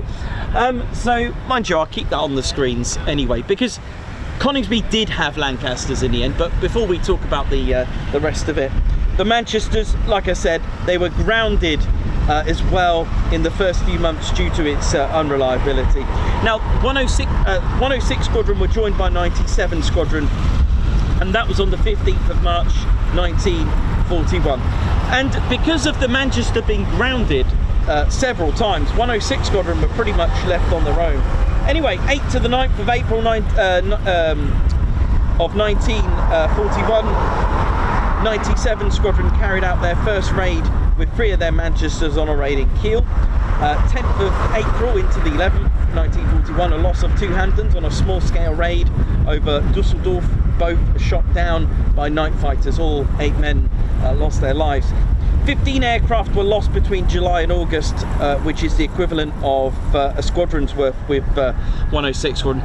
Now, you're probably thinking, hang on a minute, how many aircraft is this squadron going to lose? Yes, they actually had a reputation of being the highest loss rate squadron, of a Hamden squadron, that is, unfortunately. 2nd of October 1941, 5 Hamdens were tasked with a bombing raid on Karlsruhe. Due to poor visibility, an order came through to abort the raid, and Hamden AD768, might as well show you the Hamden. There you go. Hamden 768, AD768, piloted by Sergeant Newby, was just 5 minutes from target and pressed on to bomb the target, because, you know, he's RAF, innit? Like, they've been ordered to stand down, but he was like, hang on, I'm 5 minutes away, I can do this. And he did just that, which, well, they did have that sort of press-on attitude, which they did. But Sergeant Newby pressed on, dropped his bombs on the target. However, when he returned for home, managing to avoid heavy flak by evasive action in the flying tadpole, or the flying suitcase as it was nicknamed. Over France, he was intercepted by 3 ME-110s, shaking them off for about 20 minutes, but that 20 minutes put his aircraft off course, and with fuel running low, he sent out an SOS order but had no reply. He sighted land at 0130, followed the coastline but could not recognise it. At 0315, he gave the orders to bail out. Now, he knew they were over land, he wouldn't have done that, but he knew they were over land, and they had to bail out over, well, it was ended up on neutral territory, which may not sound bad, but you're going to have to spend the rest of the war interned. They landed on neutral Ireland. They were caught, interned, and they spent 3 years in camp and released in June 1944. So they nearly finished the whole war just interned. With the Manchester's biggest threat being itself from the unreliability of its Rolls-Royce Vulture engines, several were lost in accidents, including on takeoff, and it was estimated 25% of the 200 or so Manchesters were lost in this way. That's around 50 of the 202, 206 made. 106 Squadron acquired the reputation of being one of the highest loss rate as a Hampden squadron, losing around 45 Hampdens until it too converted, would you believe, to the Manchester. So we've got two Manchester squadrons, but they weren't really going to do a lot of action in their Manchesters because they kept being grounded. So let's go back to the Lancaster, which is our nearest that we can get. I would have had the picture of the Lancaster here with me, but the thing is, it is quite strong wind today and it would have blown it all away.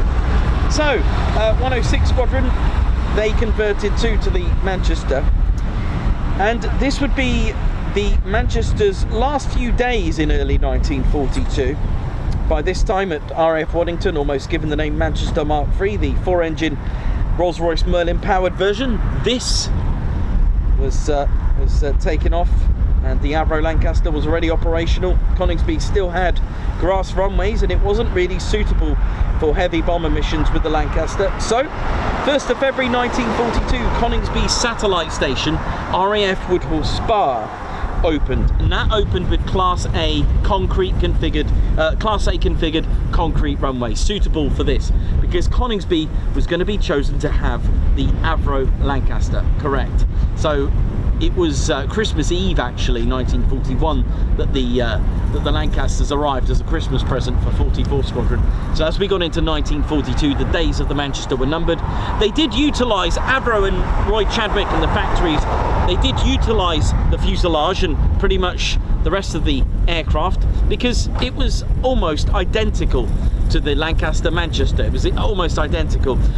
Aircrew could train in the Manchesters, so they used them as a kind of like a training platform. So 97 and 106 Squadron, what they did, they actually formed their own heavy conversion unit. It's a bit like an OCU, okay? So I can't remember which flight it was, maybe the B flight or C flight. You know, one of the flights made an OCU out of it. That was pretty common, actually, to do that.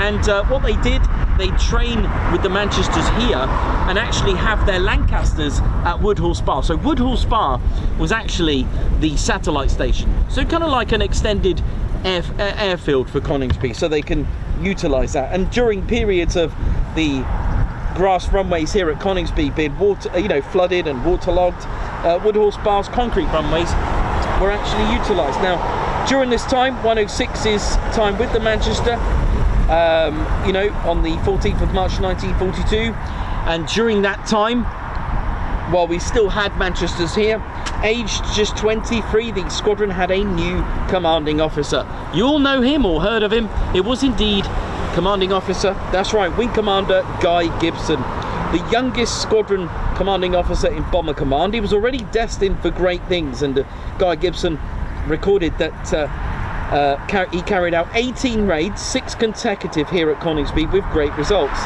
He was a CO that wanted to fly, despite being unpopular amongst the crew with various nicknames.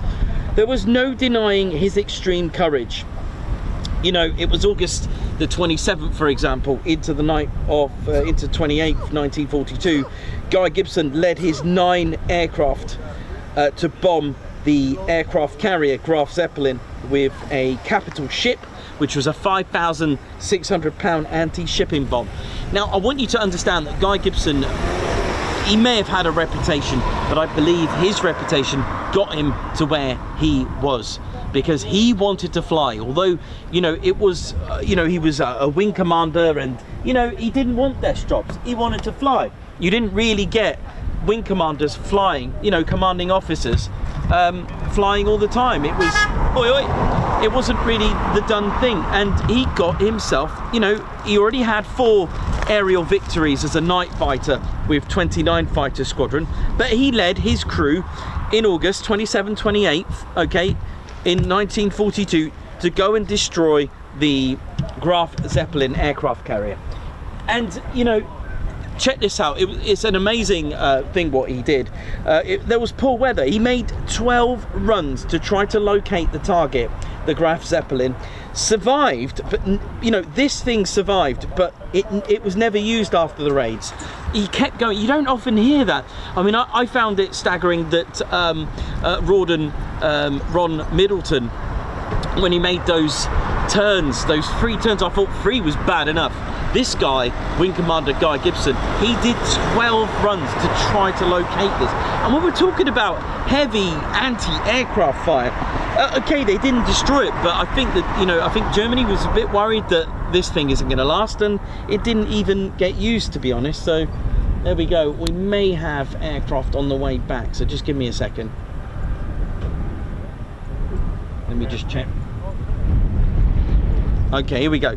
We'll continue that in just a moment. A good way to just have a quick break, talk history, you get aircraft, right? So it's a good thing. I'm going to let it go over the top of me, actually. It's quite a nice shot. Watch this.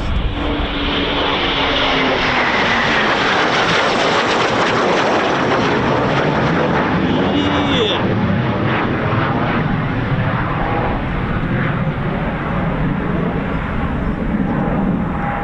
And, you know, Guy Gibson did so well here, you know, and he was favoured by, you know, Bomber Harris, the commander of 5 Group Bomber Command. You know, he favoured Guy Gibson. He favoured him quite a lot. He had a good relationship, you know, making that reputation. Analysts saw that his reputation is exactly what was needed for the Dam Busters raid, which is why he was chosen at Scampton to form a secret squadron in 1943, Squadron X. That's right, Squadron X, which ended up being called 617 Dam Busters Squadron. It was designed and founded specifically for that, so he picked his crew. And although Scampton is quite synonymous with the Dam Busters, it was actually Woodhall Spa that 617 Squadron actually had the most operations from. But of course it was made famous due to the Dam Buster raid.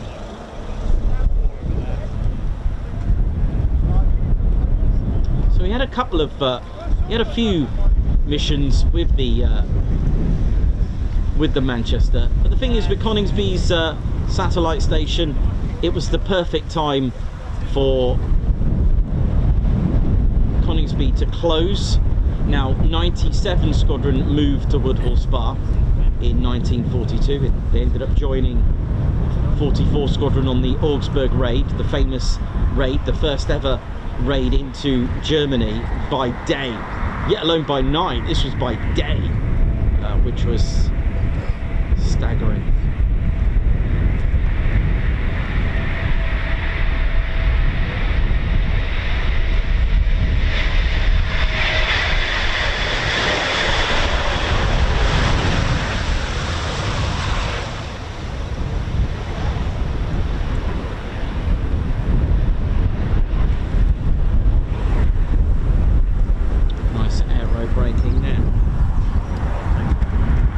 So 20th of March 1942 was the first mission with the Manchester's 106 Squadron. They carried out a mine laying mission on Kiel, and 22nd into the 23rd of April, Gibson's first mission, L7418, was one of 14 operations he flew from Coningsby. Lancasters began to arrive for Coningsby, but was to be operated at Woodhall Spa. So, you know, if you ask anyone here, you know, name a famous World War II bomber, yeah, there'll be others, no doubt, but guaranteed this will be mentioned many, many times, the Avro Lancaster. So, yeah, an evolution from the Manchester, believe it or not. You know, this evolved from the Manchester. And it is indeed the Avro Lancaster. It is such a famous RAF bomber. Now, you know, there were other bombers. There were, you know, the Halifax. You know, there were other bombers that were used as well, from, you know, by the RAF. But this had it. This had the famous legacy, which it did. It was the most famous heavy bomber of the Royal Air Force. But it wasn't the most produced. The most produced was indeed the Vickers Wellington bomber. Now the Mark 1 Lancaster had a crew of 7, length of 69 feet and 4 inches, wingspan 102 feet, sat at 20 feet and 6 inches high, 6.25 meters. Empty weight though, 36,900 pounds. Now when fully laden, you know, fully fueled and fully loaded, wasn't really going to operate very well on grass runways, which is why they had to upgrade the runways, Lady Shents and Teddy Bears. They had to upgrade them, so they moved the squadrons that were going to operate the Lancaster. They sent the Lancasters the Woodhall Spar, and you know, had a performance of, you know, over 282 miles per hour, could cruise at 200, had a good range of 2,500 miles, service ceiling at 21,400, and it had you know, an array of guns. Although 303s, they still had an array of guns. Now, normal max payload was 18,000 pounds, but we know, of course, this was modified to take 22,000 pound Grand Slam, which I do have a model of that one. So that's our Lancaster that was here, but it had to wait until Coningsby opened its runways with concrete. So 30th of May into the 31st of May, Operation Millennium, the first of the 1,000 bomber raids into Essen. That's 1,047 bombers that we used. Coningsby Squadrons, Manchesters and Lancasters were used in this. 25th into the 26th of June for the second raid. By this time the Manchester was retired, and 96 Squadron moved to Woodhall Spa in March of 1942. Now 106, they moved to Syerston and then on to Metheringham, so do check out Metheringham's Airfield Visitor Centre, and of course you can check out the BBMF here, the museum, get yourself a hangar tour as well. And Coningsby's airfield closed and reopened in August of 1943 with its new extended hardened Class A concrete runways.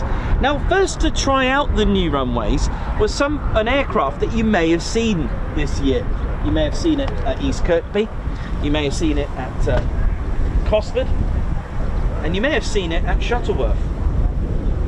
Let me go and get this beautiful trailer. Operating here and testing out was a beam approach training flight. It was 1514 that were using the Avro Anton. So we had Avro Antons here doing training. You may have seen the silver Coningsby marked Avro Anton as well. We do have another arrival.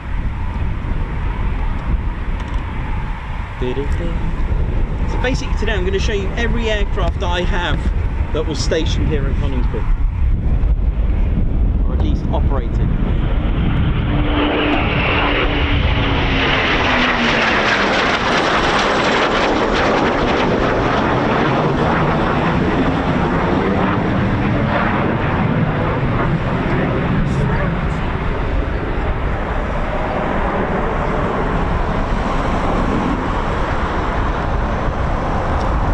While we're on the subject of the models, I just want to thank Jeff at AGR Models for the wonderful support and supplying most of our models. Thank you very much for your generosity, Jeff. Jeff at AGR, there might be a link to the Tornado that I will hopefully feature in a moment.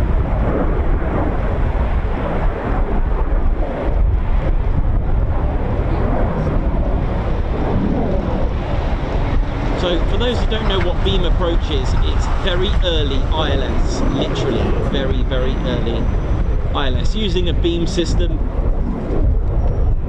split by Morse code. So basically there was a continuous tone, all right, just imagine a continuous tone right down the center line, and that's what the pilot wants to hear. Now, using almost like circuit breakers to break the Morse code, if you were too far to the left, you'll hear the dashes. If you're too far to the right, you'll hear the dots. I think I might have got that back to front, but never mind, you kind of get the idea. So if you just heard dots, you were too far to the left. If you just heard dashes, you'll just be too far to the right, until you start to get them in the middle and make a continuous tone.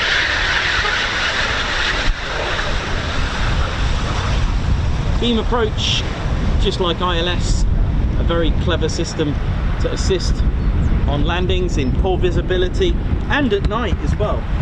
In fact, I might be able to show you my quick diagram.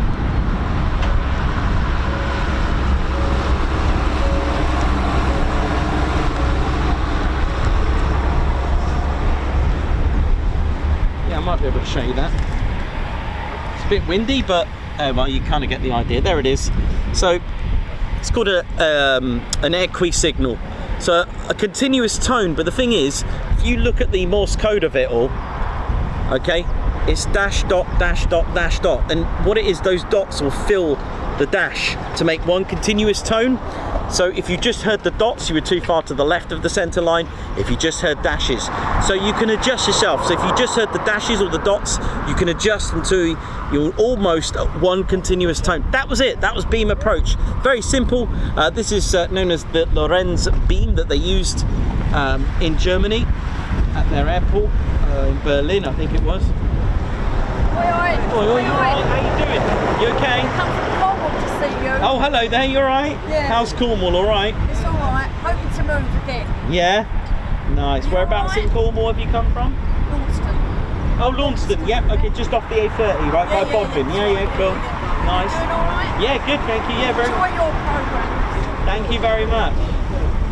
Thank you. You have a good day. Yeah, you too. You too. So the Avro Anson, who got to see the Avro Anson at air shows? Did anyone get to see the beautiful, you know, the only one of its kind, that Mark 1, beautiful by from what was it, the RAF Czechoslovakia, wasn't it? It's such a stunning, beautiful aircraft. It's an absolute beauty. Another legend of Avro that was hit. There was also Airspeed Oxford, but I don't have one of them, unfortunately.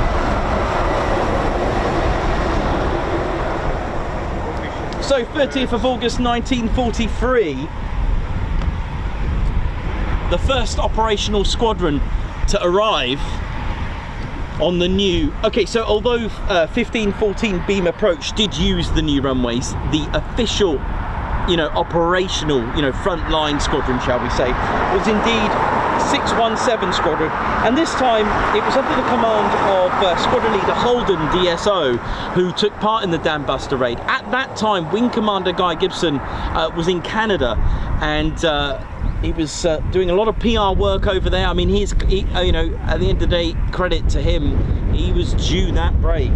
And Squadron Leader Holden, DSO, DFC and Bar were the first operational squadron with 617 to use the new runways at Coningsby.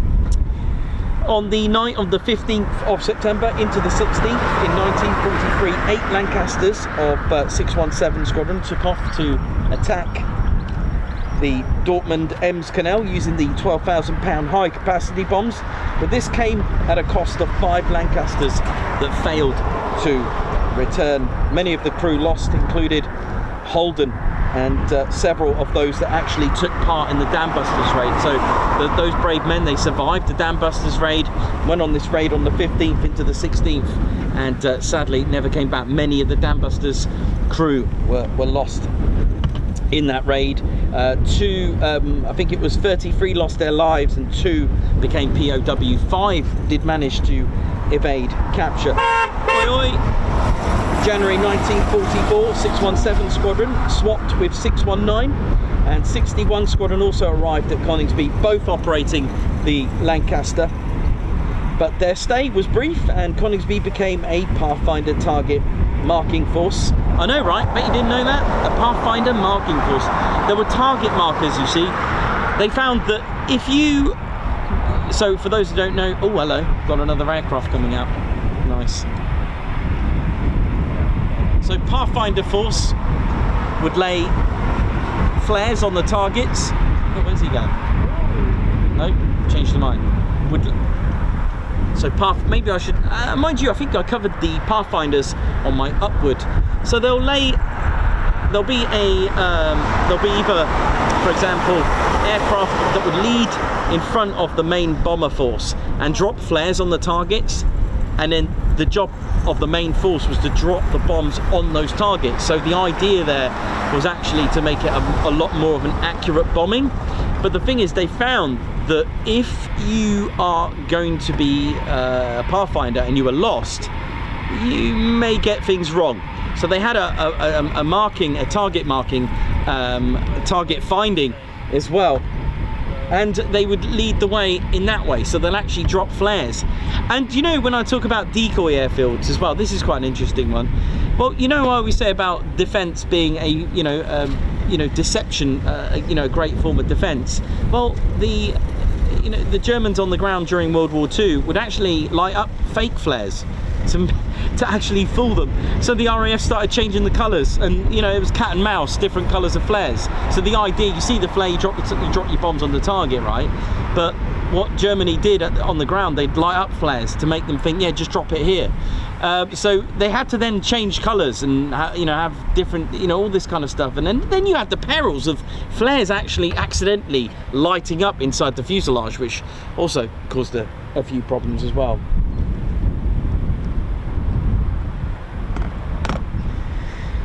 Coningsby also took part on the D-Day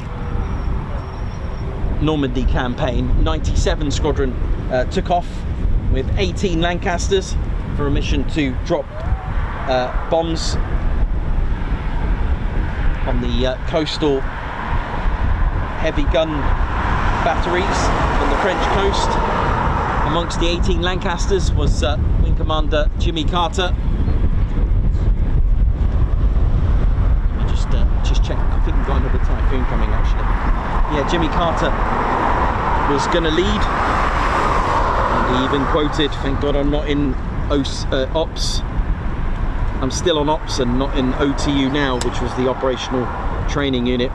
But he wasn't to know it, but this mission would cost him his life. You see, we always think about the men scrambling from here in Britain during the Second World War, but Germany too had men waiting to scramble as well. And it was a mission that would cost Jimmy Carter his life. For the operation on the 6th of June, Carter was nominated as the Deputy Master Bomber, but just as experienced, waiting on alert across the channel at Évreux airfield in Normandy, German night fighter pilot Hauptmann Helmut Eberspacher of SKG-10 with his FW-190 Eberspacher, the holder of the Iron Cross first and second class. He'd been promoted to Staffelkapitän to lead the 3rd Staffel of the 1st Grouper in May. And SKG-10, I've mentioned this before, maybe I'll do a video about the Wilde Sau. He was an experienced Wilde Sau, absolutely crazy, insane tactics to actually be amongst your own flak and use basically the flak and the moon to make the Lancasters, or enemy bombers for them as such, to light up like a light box. I know, it's pretty daring, and it was Eberspacher and his men that took out Jimmy Carter's Lancaster. They didn't even see him, it was complete darkness with the moon lighting them up as well. Coningsby lost 4 Lancasters. Eberspacher claimed 3, and one of the SKG-10 Feldwebel Isola claimed the SKG-10's 4th Lancaster. None of Carter's Lancaster's crew survived, and these were the first losses of the RAF during D-Day. Gibson returned in the summer of 1994, but as 54 Base Air Staff Officer. Being a desk job, he hated it, but you know him, he found a way to fly occasionally. A mission was tasked to him for a raid on München-Gladbach on the 19th of September into the 20th of September 1944. He chose to fly KB-267, a Mosquito of 627 Squadron. On the return flight, his Mosquito was seen crashing in Steenbergen, Netherlands. He and his navigator, squadron leader Warwick, lost their lives. Rest in peace, unless we forget. We do have more Typhoons on the way back. So that leaves me to give you the next aircraft. Not a lot of intro, right? The wooden legend, the flying tree. Beautiful, the Mosquito indeed.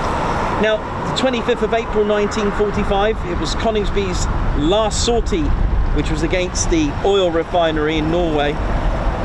Now, let me give you a tally. Let's put this into perspective of what we've just been sort of skimming through the history of Coningsby. 175 aircraft were lost from Coningsby's airfield during the Second World War. 17 of those were Manchesters, 57 were Hamdens, and 101 of those were Lancasters. July 1946, there were Avro Lincolns here with 83 and 97 squadrons. And then of course Mosquitoes, here we are. The Mosquito I think it was Mark 16s that were here, with 109 and 139. There was also 231 OCU along with a Mosquito Photo Reconnaissance Squadron. Now I kind of brushed off their Avro Lincolns there a little bit. The Avro Lincoln was a if I've got my Lancaster, I'll have to try and get a Lincoln for you. It was literally a successor in some ways to the Lancaster. So I'm just looking to my right because I think we may have an arrival. So I'll just give you, so the Lincoln basically was a British 4-engine heavy bomber that looked like the Lancaster, but it was a bit bigger, very big. It flew first on the 9th of June 1944. It was developed from the Lancaster, okay, and it served also in the maritime patrol rather than the bomber roles because it could take a lot, okay, it could take a lot of ordnance. So just to give you an idea, the wingspan was what, about 18 feet wider, okay, 120 feet the wingspan, massive. The length's even longer, 78 feet 3 inches. It's 23.86 meters for those that do new money. Wingspan 37 meters, okay. Empty weight, a massive 44,188 pounds. Max takeoff weight 82,000 pounds, which gives me the opportunity to let you know bombs it could take. The Grand Slam deep penetration bomb could take 22,000 pounds. It could take it. You see, they tried to add these on a modified Lancaster, but the thing is, the Lancaster wasn't very maneuverable when you stuck a 22,000 pounder on it. Engines, they were the Rolls-Royce Merlin 85s. They were also fitted with the Packard Merlin 68s, and they were rated at 1750, so it was 4 engines. So just that's why I kind of like, I'd like to get hold of one, but it came out too late, the Avro Lincoln, in my understanding, because you know, which gives me the opportunity to introduce you the Boeing Washington that was here. The RAF didn't buy, they leased out, they rented out the Boeing Washingtons, which are B-29s. Let me just check. I think we got an approach of some Typhoons. Just one sec.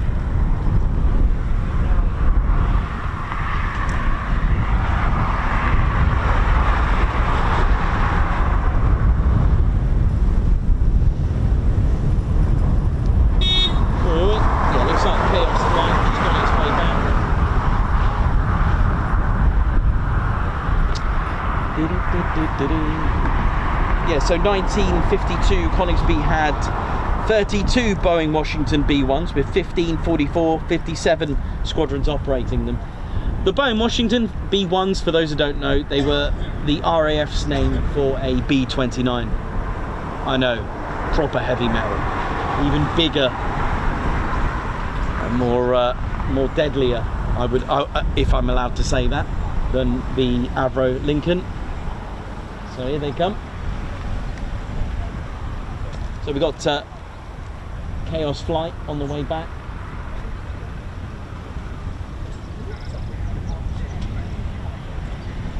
Okay, here we go.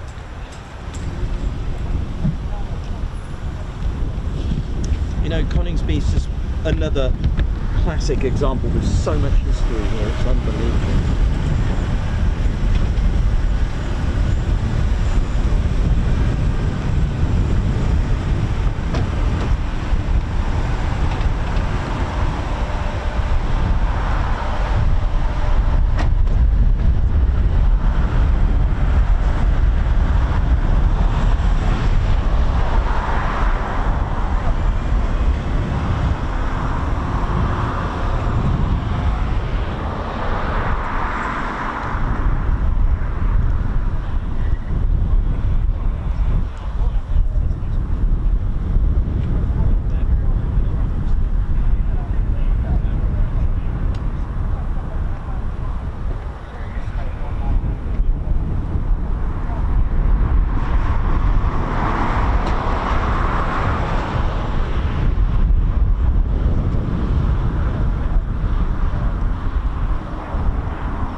real strong winds coming from my left and just pushing me to the right. Just trying my best to stabilise it all.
In Italy, right wing in Spain.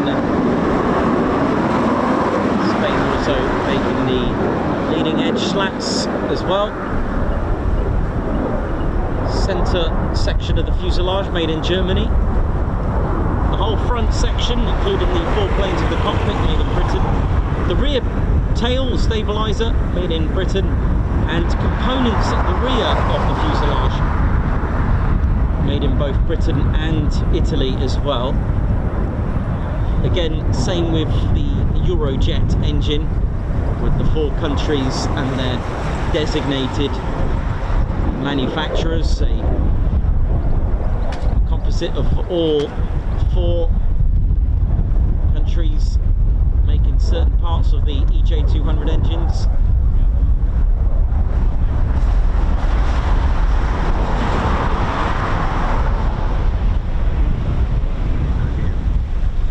Called different things in different countries as well, the Eurofighter. In Britain we call it the Typhoon FGR4. There is a T3 as well. In Germany it's the EF2000 Eurofighter. In Spain it's the CE16.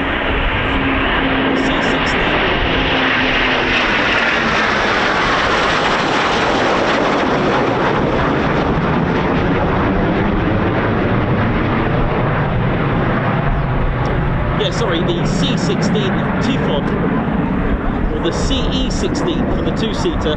In Italy it's the F2008 Typhoon.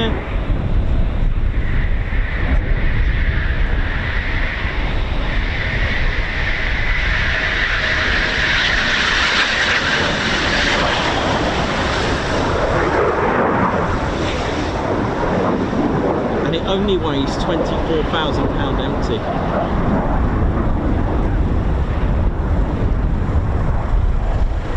15% of the airframe is metal. So although not a 4th gen, not a 5th gen, it is a 4.5 generation with fly-by-wire by using Leonardo's quadruplex FCC system, the flight control computer. does actually have some stealth attributes as well. S-duct, radar absorbing material, and the Praetorian defense aid subsystem as well.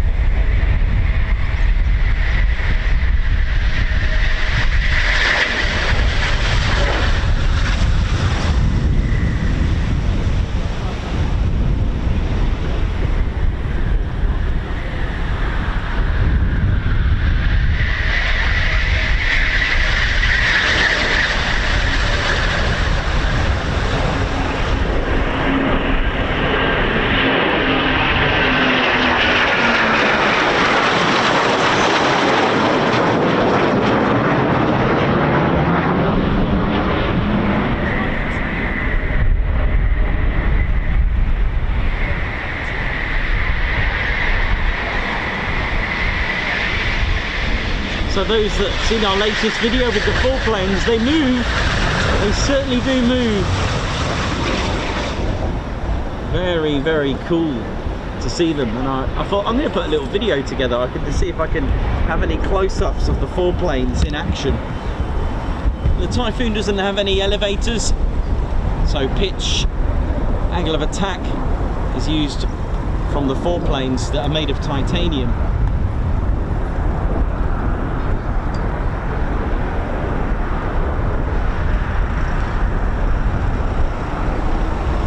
Steve's gone. Oh, bye, Steve. Aww.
Doing all right?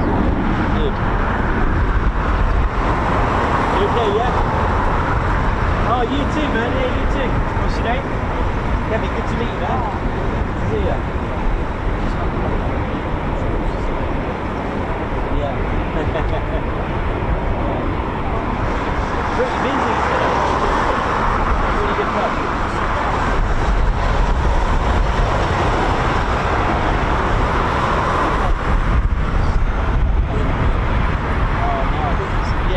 Good, isn't it? Nice. Right, here they come.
You alright, yeah? Oh, bless you. Hi.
doing, Lady Shin? Teddy bears, hope we're all good and well.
nice cup of tea. So, ladies, gents, teddy bears, welcome to the Ted Coningsby channel.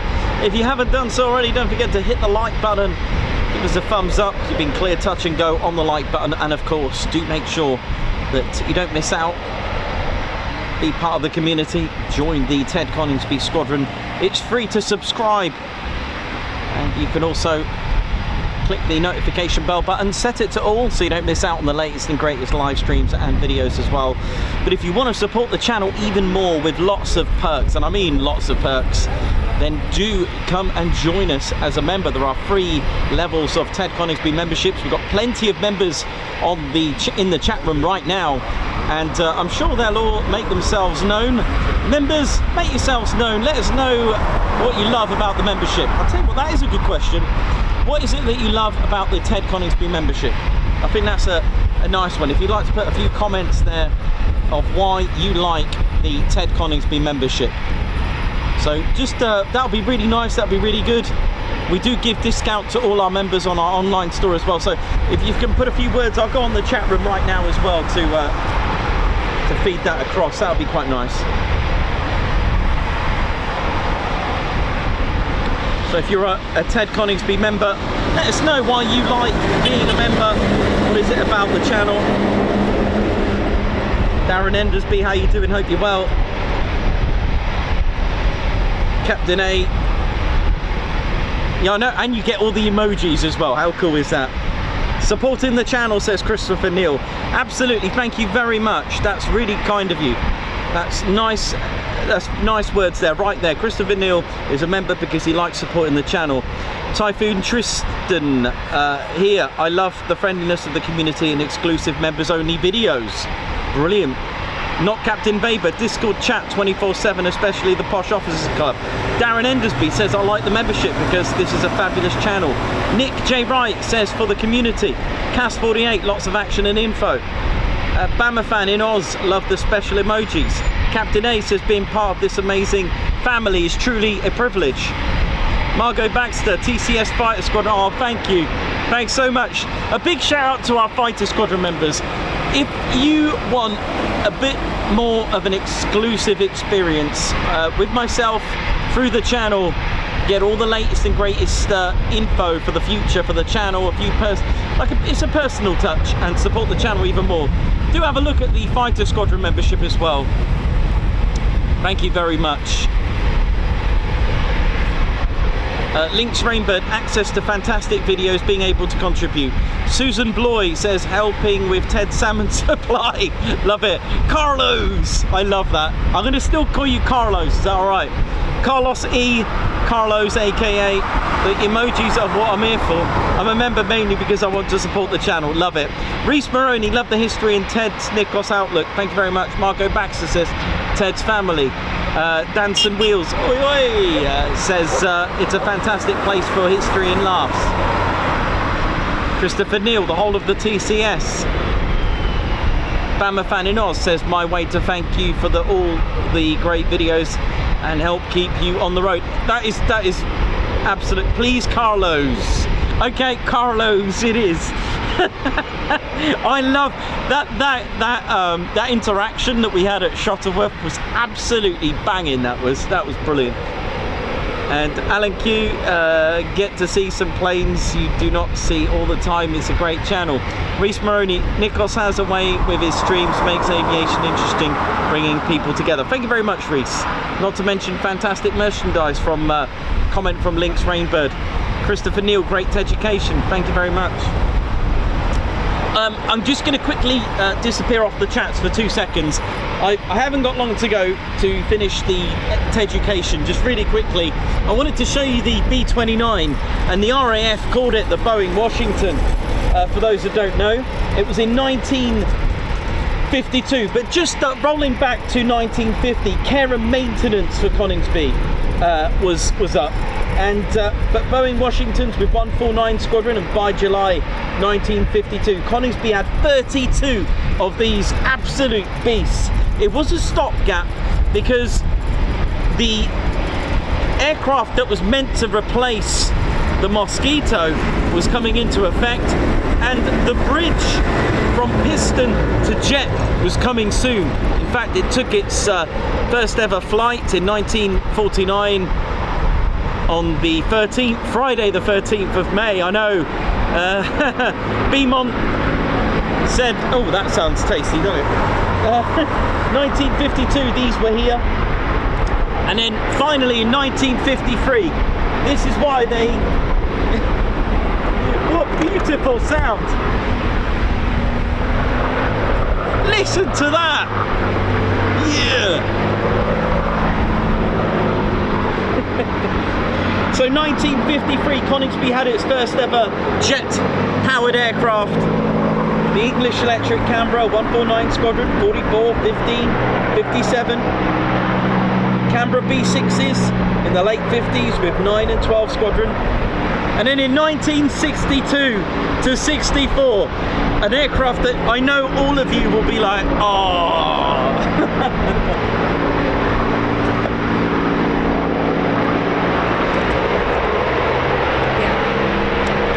For just 2 years. Listen to that. I might just be quiet for a little bit.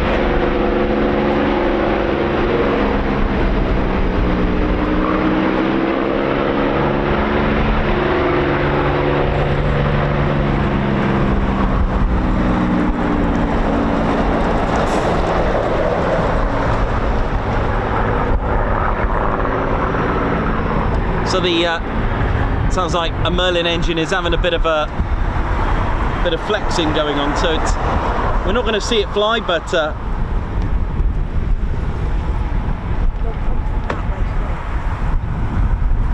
so yeah, believe it or not, Vulcan B2s were here 1962 to 64. They were ready on alert, on standby. And I've seen a lovely painting with the blue crew bus sat over there by the ORP, just over there, and you can imagine a row of Vulcans there. It was short-lived. It was just for 2 years with 9 and 35 squadrons as such, but the Vulcans ended up going from here to Cottesmore in 1964, so it was kind of short-lived, unfortunately. And then a big change for Coningsby. It was time to hang up its bomber roll. I know, right? Are you ready for this? So, without getting too upset, the aircraft that was supposed to replace the Canberra was indeed, I'll say it really quickly because I know it's going to upset a lot of people, it was indeed the TSR-2, and yeah, we'll leave it at that. And unfortunately, that didn't go ahead. Now, I wonder if that would have clearly changed the course. I can hear a few boos. Never mind. Never mind. But the other option was indeed the F-111 Aardvark Ks that were ordered. Unfortunately, let me tell you something. It was this that came to break the ice. But the F-111 Aardvarks that were coming here for Coningsby were actually about 5 million a piece. Now, something happened to the market and it ended up overnight being 9 million a piece. Now, that's double the price, and that completely ended the contract. And they were partly made as well. I've seen photos in the factories of them almost complete, and due to the market, it fell apart. So 1968 Phantom FGR2s with 228 OCU arrived, but the first operational squadron was indeed number 6 Squadron, the Flying Can Openers, and it was slightly different to this. Now I'm just going to look behind me because I think we may have a 4-ship of Typhoons. Hang on.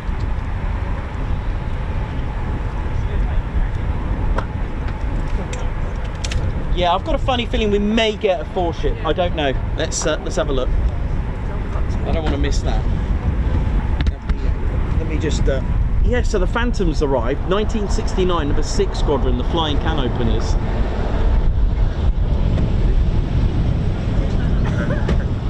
Let's have a look. Will it be a 4-ship? I think that those are our last 4 that are coming.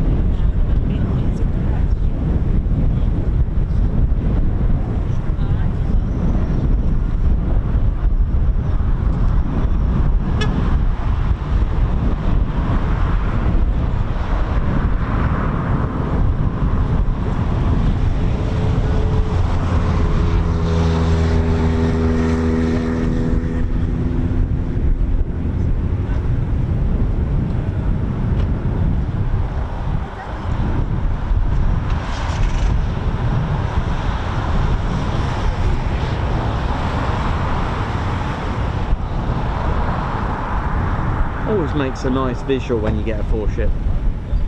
There's something about 4+, isn't there?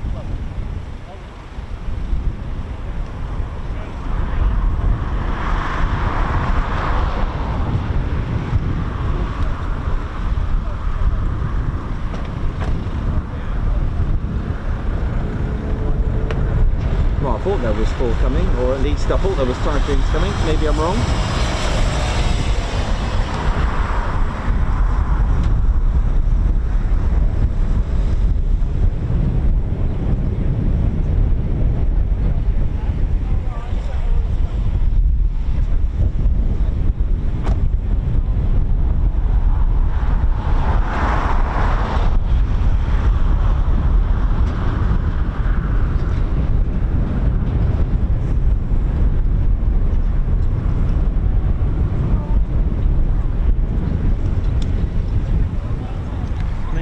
Oh no, the lights are flashing.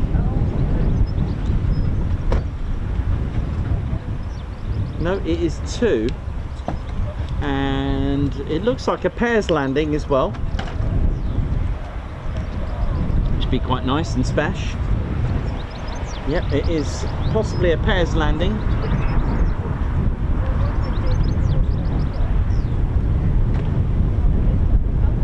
Right, have a ganders at this.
So the Phantoms that arrived weren't the J79 engines. They were actually Rolls-Royce Spey engined Phantoms.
So the number 6 squadron arrived with the Rolls-Royce Spey-engined 1969, and that kind of finished the bomber role of Coningsby.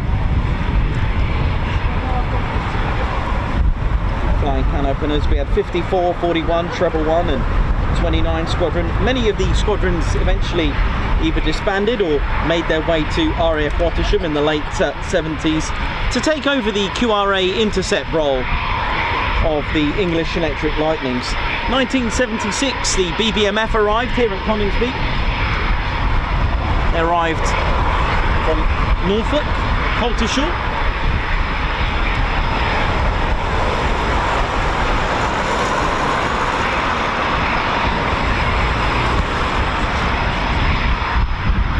Certainly been a busy day today, isn't it?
That's all right then, isn't it?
So this is Dragon 01.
straight into the display, so do not panic.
Steady base, Dragon 01.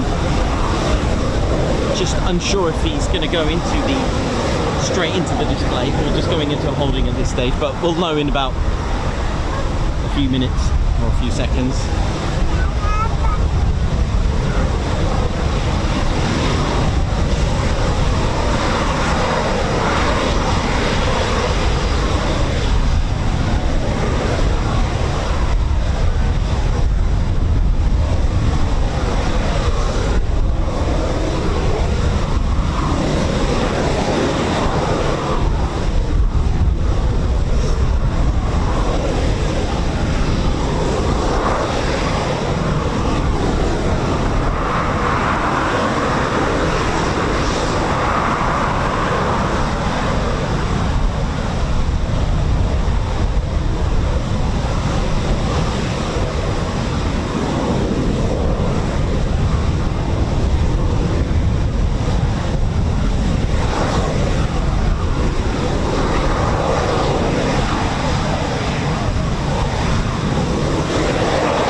he's just gone out for a bit and he's coming in, alright.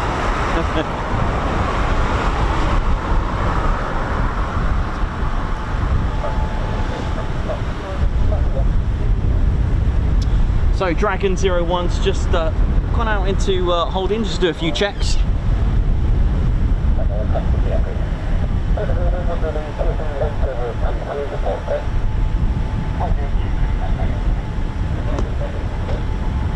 Okay, so he should be running in any second now actually. I think that was long.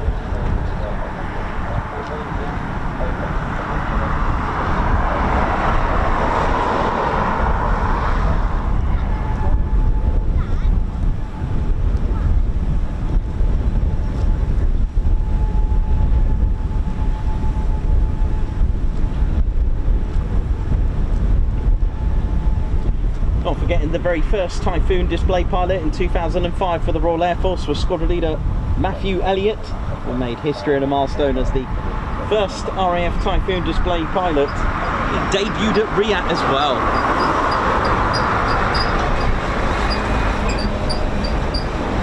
Pete Lawrenson, how you doing, my man?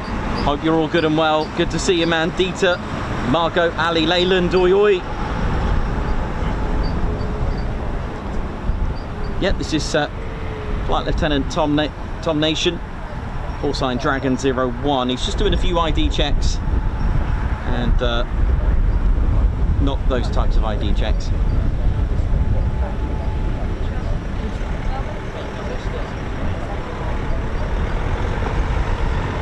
So just in a safe holding at the minute while he does his checks, and then we'll report when he'll be running in for the display.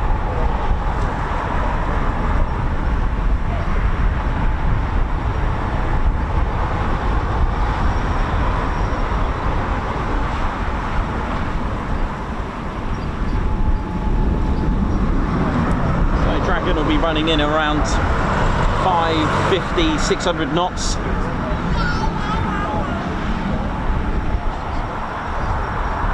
Here we go. It's time to make some noise. Here we go.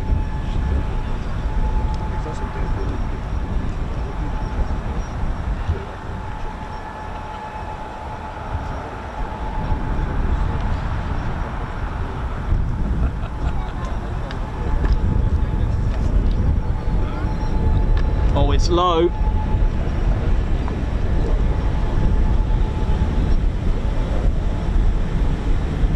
Whoa.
close up here, but something's come up.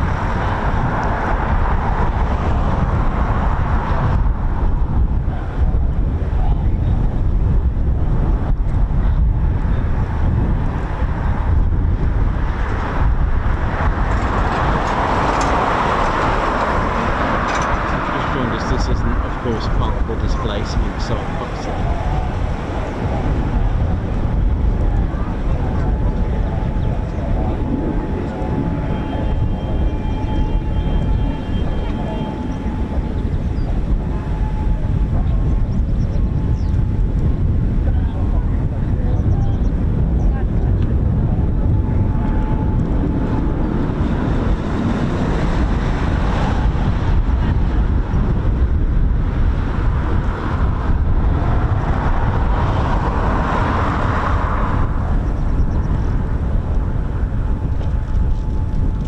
Well, that's a shame. Something has popped up. Let me just find out what, if I can find out anything for you.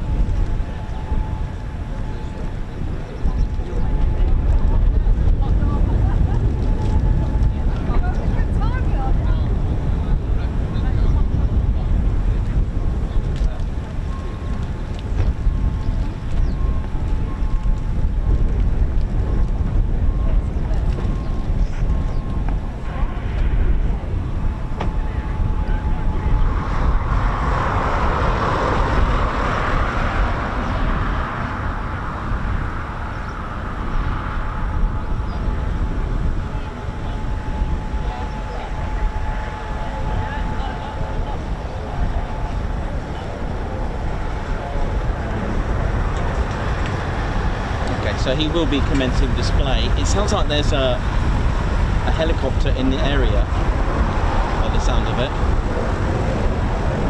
So we're just gonna wait for that to clear.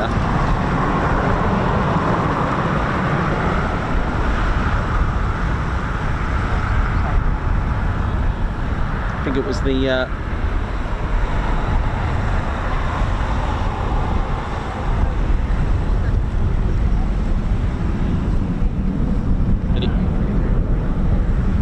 so he will be continuing the display.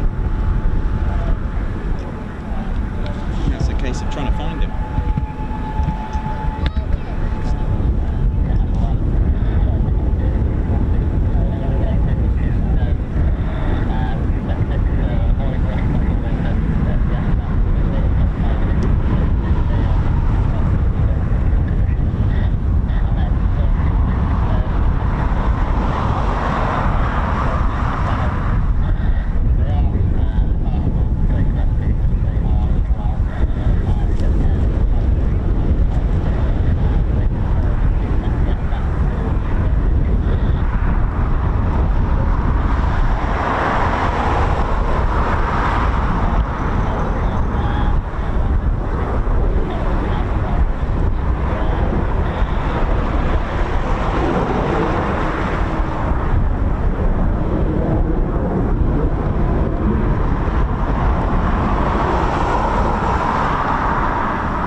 down to just 120, 140 knots or so.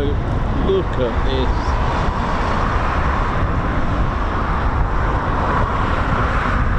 Look at that, the leaping dragon.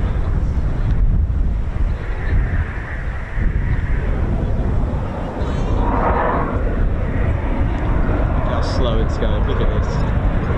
Incredible, isn't it?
We're going to get, are we going to get a good old classic standard landing, or the dubbed fake landing, which somehow I have the ability to, you know,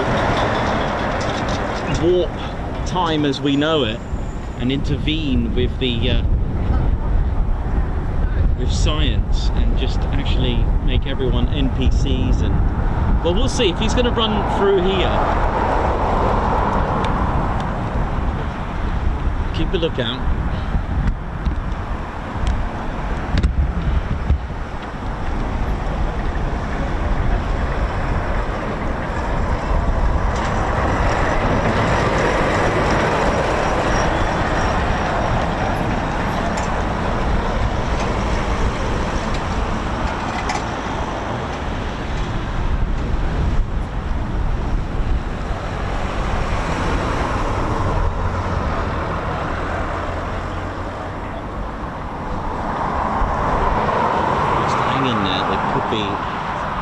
Does happen, we do get an amazing landing. Just have a look if we're going to get it today. Hang on.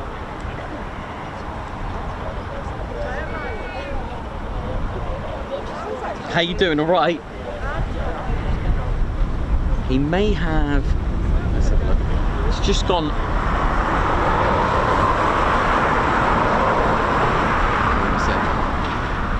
Have a look. So he's heading towards sort of Spilsby sort of direction.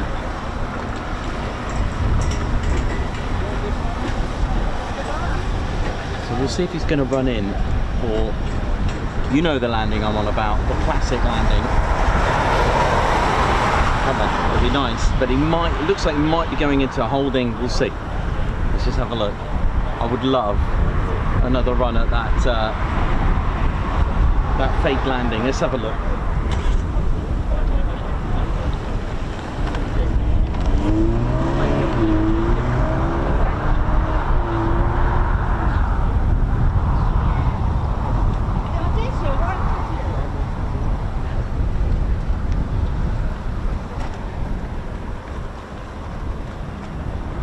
might have just gone into the holding from before. Let's have a look. PAR. Bit of PAR. Okay. He's not going to do the fake landing.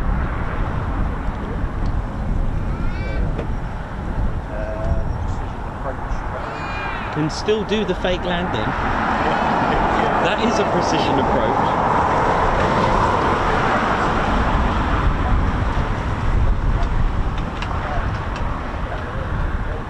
Oh, so yeah, he's not going to do it then, is he?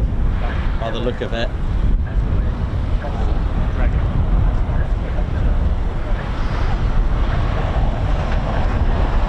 I hope you enjoyed that, ladies and gents. Teddy Bear's a lovely display from Flight Lieutenant Tom Nation. And he's just doing a bit of PAR practice. Just precision approach radar. So that can help both ways. It can help air traffic controllers as well as the pilot as well.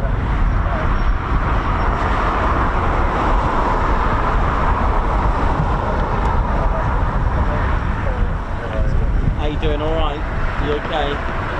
Oh, bless. Oh, lovely. Nice.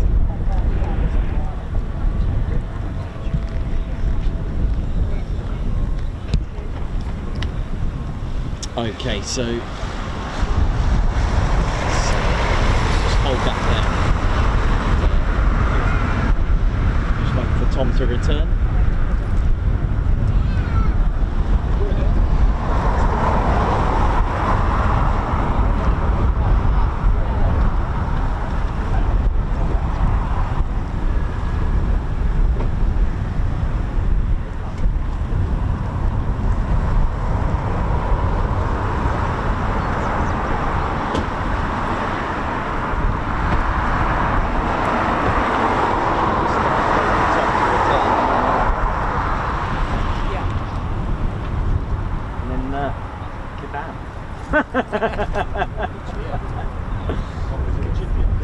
The old Gosbert and kebab shop. Love it.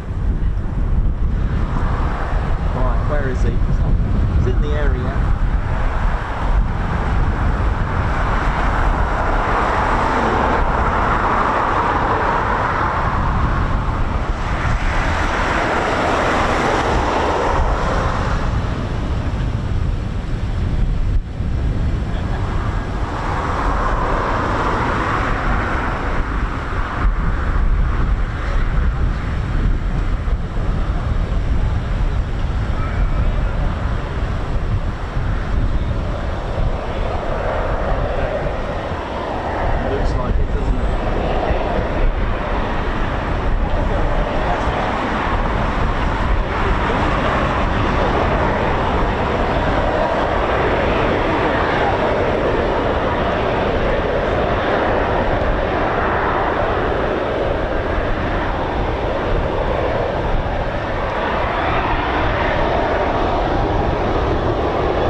Congratulations, Steady Bears. Hope you all enjoyed today. I'm going to get Ted now. Where are you, Ted?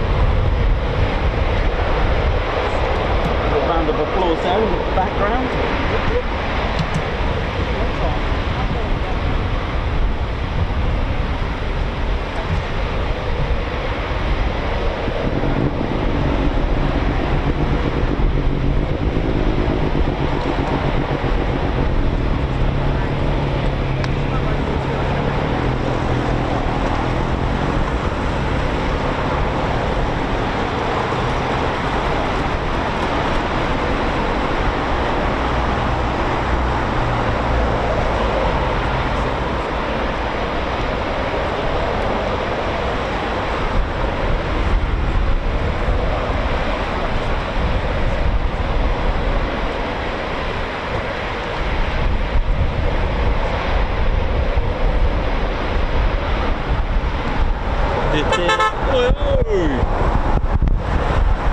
Right. So, a guards march for Bad Egg 99. Goodness me, Ted, you're going to be alright there. Guards march to Bad Egg 99. Thank you for joining the Ted Coningsby Squadron. Guards march to you. Millennium Max, thank you very much for the super chat. Excellent camera work, Nikos. Thank you very much. Guards march to you. And also, oi, David Boardman, thank you very much for the super chat as well. Guards march to you. Thank you so much. Pete Lawrenson, thank you very much for that one. High five, paw pump, and a salute with a fly pass for that massive super chat. Guards march to you for that one, Pete. My partner in crime when climbing mountains. A bit of something to keep the show on the road. I'll see you next week. Yes, you will, man. Guards march to you. Boots 99 UK, Oii Nikos. Thanks, Ian and Sue. Thank you very much, Boots 99. Guards march. Also, Darren 111 Endersby. I5 Paw Pump. Thank you so much for the salute. For that fabulous super chat as well to support this lovely and fabulous channel. Guards march to you. Thank you so much indeed. Darren Wu. I'm really going to struggle to pronounce that. Darren W. Should I just do that? Darren, I'll tell you what, Darren War. Darren War, welcome to the Ted Coningsby Squadron. I really apologise for my really bad pronunciation. If you can send me a pronunciation guide, I'll appreciate that. But high five to you, Darren W. Thank you so much for joining the Ted Coningsby Squadron. Guards march. Kevin L, member for 22 months. Thanks for the background history. You're most welcome. I didn't get to finish it actually. Dieter, thank you very much for the super chat. Thanks for all the education. Learned so much with this. Thank you very much. Guards march. Stuart Skeggs, thank you for being a member for 31 months and also part of our fighter squadron. Eeyore, 31 months. Oh yeah. Mariana Hartley, thank you. Marina Hartley. Guards march, thank you very much. High five. Thanks a lot, Marina, for joining the Ted Coningsby Squadron. Guards march to you. Ellie Lyder, thank you very much for 3 months membership. How beautiful. What a time to come in to. Thank you, Nikos. Thank you very much. Janet D with 17 months. Reese Maroney, thank you very much for the super chat. High five for that. Action packed today. It certainly was. Brian Billman, high five as well. Thank you very much for the super. Guards march to you. Gary Mathers with a Ted Coningsby membership. High five. Thank you for sending a Ted Coningsby membership to someone. Guards march. And part of our fighter squadron as well, Gary Mathers has collated a total of 33 months with the Ted Coningsby Squadron. Oi oi and good morning everyone in TCS. 33 months of being a member of this best military aviation channel. Proud to be a part of it. It's ever growing success. Thank you for everything you do, Nikos and Ted. Thank you very much. Reese Maroney, high five. Paul Pump, thank you so much for that super chat. Love the howl. Thank you very much. The Bat of Purple, thank you as well for the super. Paul L 2025. Thank you very much for that super chat. High five for that one. Nikos, do instructors still have to do combat missions? Or do they just stay as instructors? The short answer to that is yes, they can be deployed at any time. So yes, they can do. Yes, they will do. They will. They could be, even the Typhoon display pilot can be called right now to be deployed. It is as simple as that to answer. Silver Trick, thanks a lot for your 40 months membership. Oil Nicholas, Ted TCS. And Ted HQ, Guards march. Richard Joy, still loving the channel. Keep up the hard work. Thank you very much. Levi Vos, are they doing a display this morning? Well, not this morning, but this afternoon. Guards March, thanks a lot for the super. Reese Baroni, thank you very much for the super chat. High five. Great channel as always, Nikos and Ted. Heaps of backlog to watch while recovering from surgery. Well, we wish you a happy recovery. Call out 2025. Nice one for your 12 months membership. Wow, missed it. Oi, oi! Wow, been on holiday. Rod Moyes with 22 months. Alan Q with 36 months. Fly Safe Bolts with Triumph 1050. 30 months membership. Lynx Rainbird, I5, Paul Pump, thanks for your gifting 5 Ted Coningsby memberships. Bow, bow, bow. Right, we're going to finish up. We are going to finish up. See ya!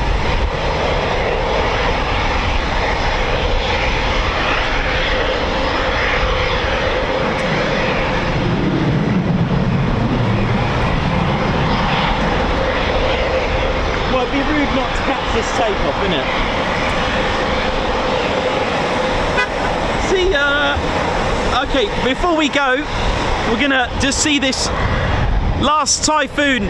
For those who are in the car park, if you want any photos or anything signed, we can do that after this departure. Thank you very much, Lady Shen Teddy Bear. So yeah, a really good question there about the qualified flying instructors if they do combat missions. And yes, they can be deployed at any time. This is the thing for policing, QRA, all these roles that they do. And this is the very reason, again, the RAF are spread out so much and deployed constantly with, you know, the likes of Op Shader, things like that you don't hear about. You know, you won't hear about them. This is why you can't have our Typhoons anymore with markings and beautiful liveries. You know, we miss the liveries, but the thing is, at the end of the day, any of these airframes could be picked and deployed straight away, and that's the thing.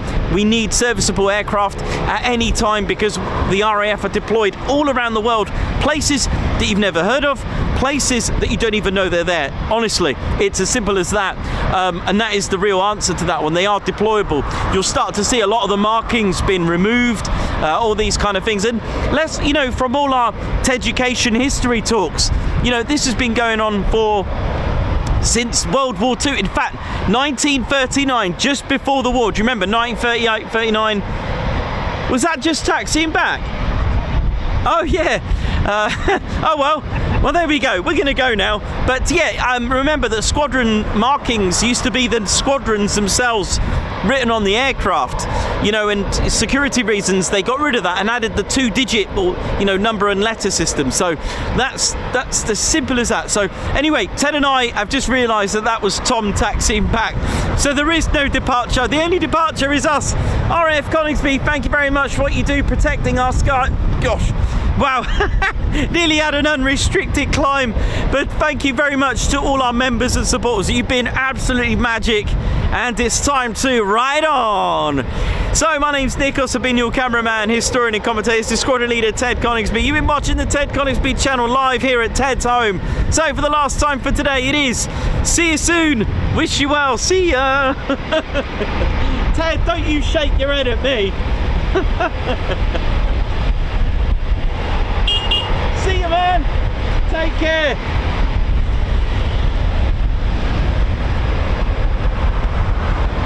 Right, hit the button, Teddy.